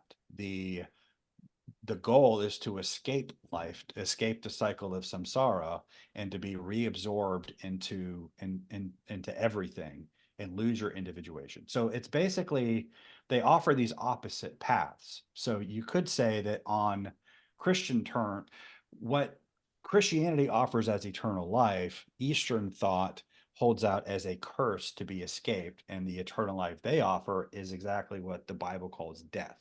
So in that sense, all occultism tends to just be Eastern thought repackaged, offering this enlightenment in the form of being one with everything, destroying the ego, destroying the individual identity. No, I get it. I just, they think the Bible's wrong. Okay. Otherwise, they would believe in the Bible. So why are they getting their object of worship from it? Well, according to one Satanist, Satan actually appeared to him and told him the truth. So that he has his own Bible now. He has his own testimony, and he has his own account of what happened in the universe.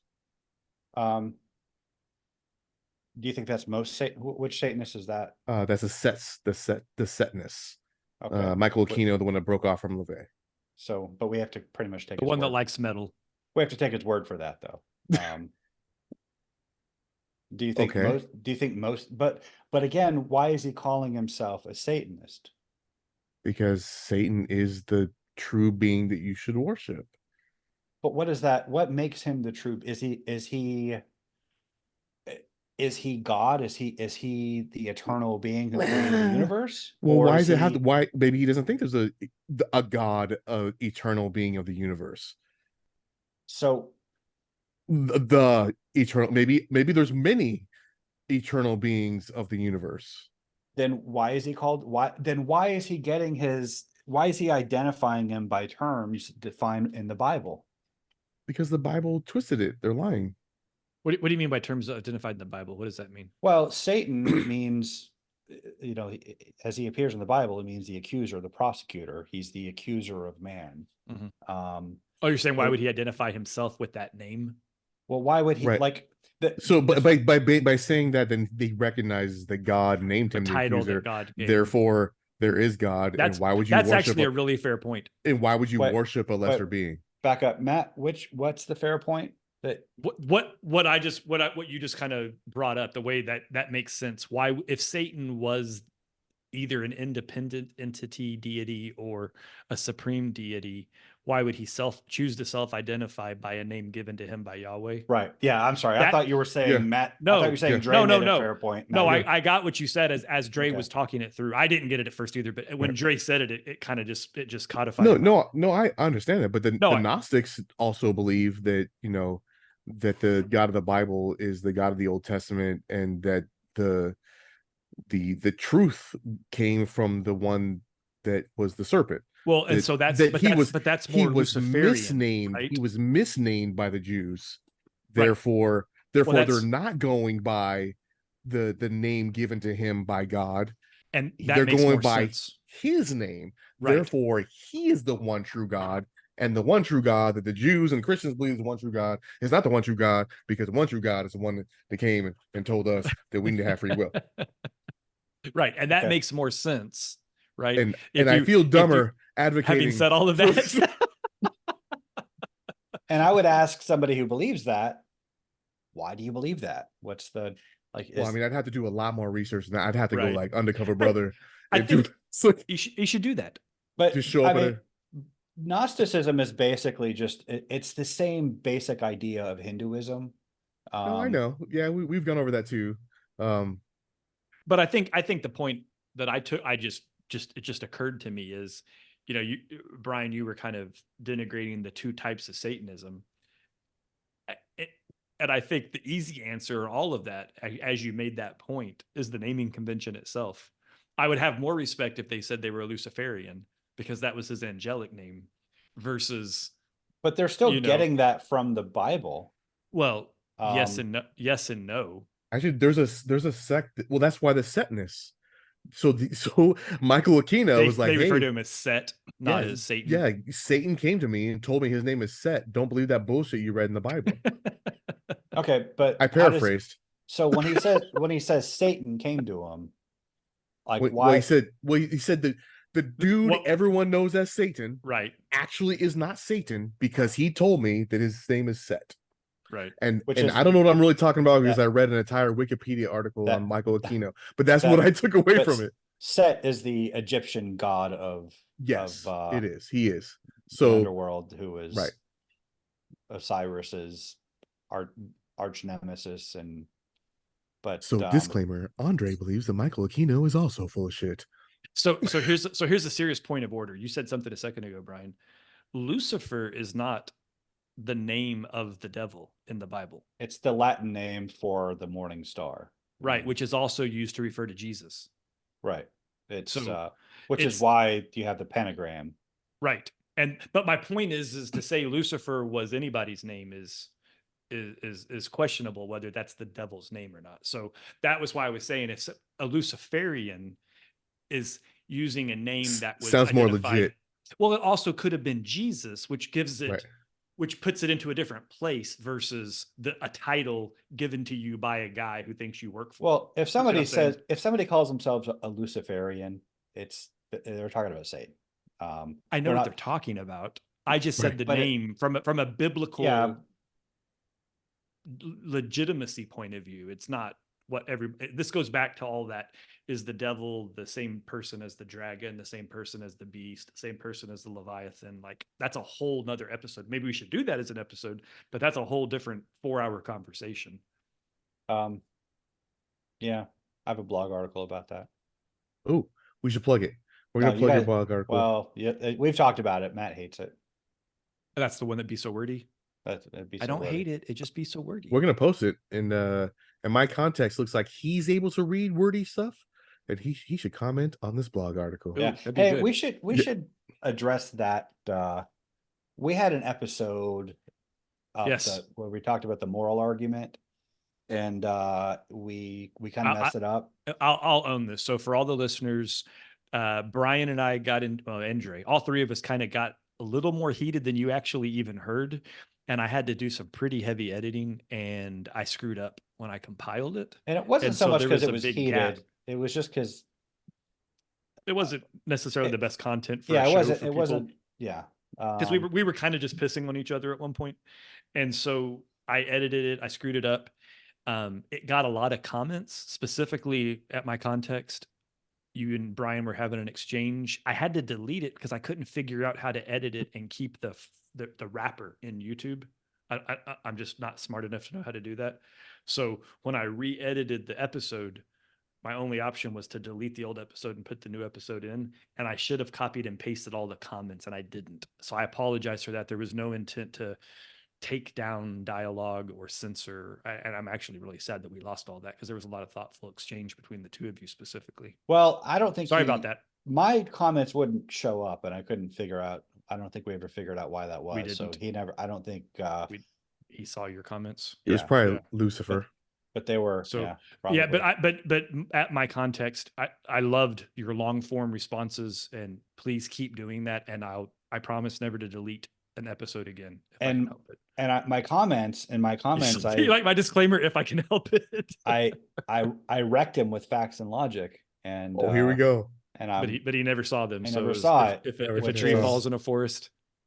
Yeah, so nobody got to see me wreck him with facts and logic, and that's I know I'm sad about it. And but if my context, if you respond again, I promise, you probably don't want to write the whole thing that you wrote before, but if you do, maybe you have it in some other form, you can cut and paste it.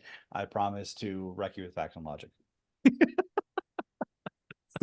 So where we fall out is because our Constitution is written in such a way that even jackasses can be religions. Well, it's not the Constitution; it's the IRS. At the end of the day, we actually never really got solid on that. Is the IRS? Yeah, because they're the ones that make the decision. Or the IRS, they're the ones that say, "Hey, you are religion," based on the 5013C filings. And I pulled it up for tax purposes. So does tax purposes give you your First Amendment right? Is that what gives you? No, not First Amendment. No. But it's what gives you your standing as a church. Freedom of religion not the First Amendment? I brought that up. Yes, that's true. I brought up that the IRS defines them as a religion to just to defend the fact that, like, that in terms of law, that's the only basis by which to say legitimate or illegitimate decision. I was going to say, to my knowledge, they're the only branch of the U.S. government that has a threshold or a definition that says yes or no to be in a church. And I pulled their actual language. You can get Jedi on a dog tag, so. And it says there's this phrasing they use called sacerdotal. Sacerdotal, yeah. Well, it's both. According to Wiki, it's both pronunciations are proper. So take that, editor guy. It says, and the definition, if it's on Wiki, it's true. Relating to or denoting a doctrine which ascribes sacrificial functions and spiritual or supernatural powers to ordained priests. So essentially, if your religion ordains priests and you say in some manner that you believe that ordainment gives them power, you're a church. Well, it's not, and it's not even that specific. Okay. Like, you don't have to. The IRS has a long list of criteria that it uses to determine if you're a religion or not. You don't have to meet every one. That's just kind of a guideline. They tend to err on the side of, if you say you're a religion by these, all the definitions are really loose. They don't, the IRS definitions to find out what religion is in the absolute sense. You would walk away with no greater knowledge of what a religion is from. Is it worth going to jail if you know that a law is wrong? Depends on how wrong. I have a lot of respect for the guy who knocked the statue over. If for no other reason that he put his money where his mouth is and he did what he believed. But on the other hand, I kind of think he played into their hands. I mean, I do think that I think they're trolling. I think they're doing it for, it's more of a political stunt. Sometimes you got to fuck around and find out. So what if it played into his hands? Like, don't put that up and it'll come down again. Right? Because as a boy named Sue told us, sometimes you have to fight to be a man. But I think they see it as a victory. That wasn't a boy named Sue. They don't care about their Coward statue. of the County. That's the Coward of the County. Yeah, that's a good song. My bad. Old Yellow. Look, Old Yellow's leaving. I still get goosebumps. You could have heard a pin drop when he stopped and locked the door. I get goosebumps when I hear that It's part. a good song. It is. It's one of mine and Briar's songs when we drive around. I'm like, I'm gonna play some old school Kenny Rogers. She's like, I like this. Yeah, I'm like, you would. I used a lot of that logic with my son. For those that don't know, Austin's quite small. He's like 5'2", 5'1", 5'2", and he's up to 120 pounds. But he's a little guy, and I'd always he's told scrappy him though.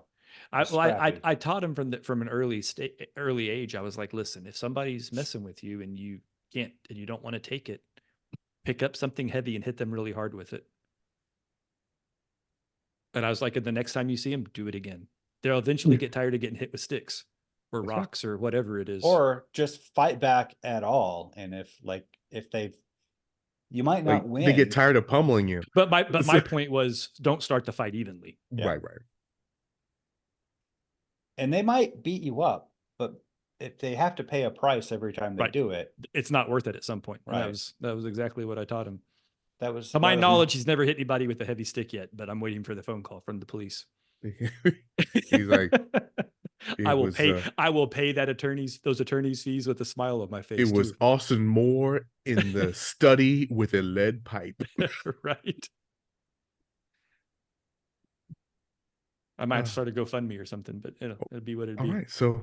So begrudgingly, Satanists are religion, and but they're a dumb religion. And I hate them. Yeah, they suck. And Dre wants you as a neighbor. if you're a Satanist, go move in next to Dre. Only if you're an occultist that do weird orgy stuff. A real one, a real Satanist, not real. I don't want no fake Satanist. You have to like metal, right? You have to like metal. No accordion players. A chick with that plays cello in your metal band. Yeah. No accordions. Yeah, no. That's very specific, Dre. Yeah, you seen Metal Lords? Go watch Metal Lords. No. Yeah. Anyway, yeah, it's a Netflix movie. Okay. It's got a bunch of guitars and old school metal in it. You dig it for that aspect, and the coming of age movie of young dudes. There's nothing better than metal. Actually, the drummer in the movie reminds me of your son a little bit. Oh yeah. Yeah. Maybe you watch it with him. Does he hit anybody with sticks? Yeah, I think so. Nice. With the drumsticks. He teaches himself to be a badass on the drums. And he's like, I am metal. And he's like totally nerdy. So but then not saying your son's a nerdy. Anyway, I was. But I think you know what I'm saying? But his girlfriend was a hot chick that wears black, and they needed a bassist for their band if they couldn't find one. She's like, she plays cello. I'm like, that's not metal. Same thing. And she becomes more metal than both of them put together. So she just drops it down a couple of octaves and just lays it down. Well, spoiler alert, man. Yeah, I did. I totally spoiled it. At the end, she plays the cello in their band, and they. No, I'm not gonna watch I won't tell you if they win the battle of the band. It's not gonna watch it now. I was gonna go watch it. Now I'm not. It's fun. It's a fun movie. I won't call it a good movie, but it's a fun movie, and it's got lots of old school metal with what's my man from Judas Priest? Old dude, kind of bald now, British. They're all old and British. He's in it anyway. Yeah. Okay. Right on. Yeah. So I think we wrapped this up. Yeah. Yep. Good talk. Good talk. So anyway, if you're still around talking about this nonsense, then go ahead and subscribe. You may as well. You've been here this long, and hit that, smash it, the like button, and maybe notification bell. Tell your friends. If you're listening to this on Spotify or Apple or Amazon or Audible or hey, leave a review, leave a rating. We dig it. And stay enlightened, stay curious, and we'll see you next week. God bless.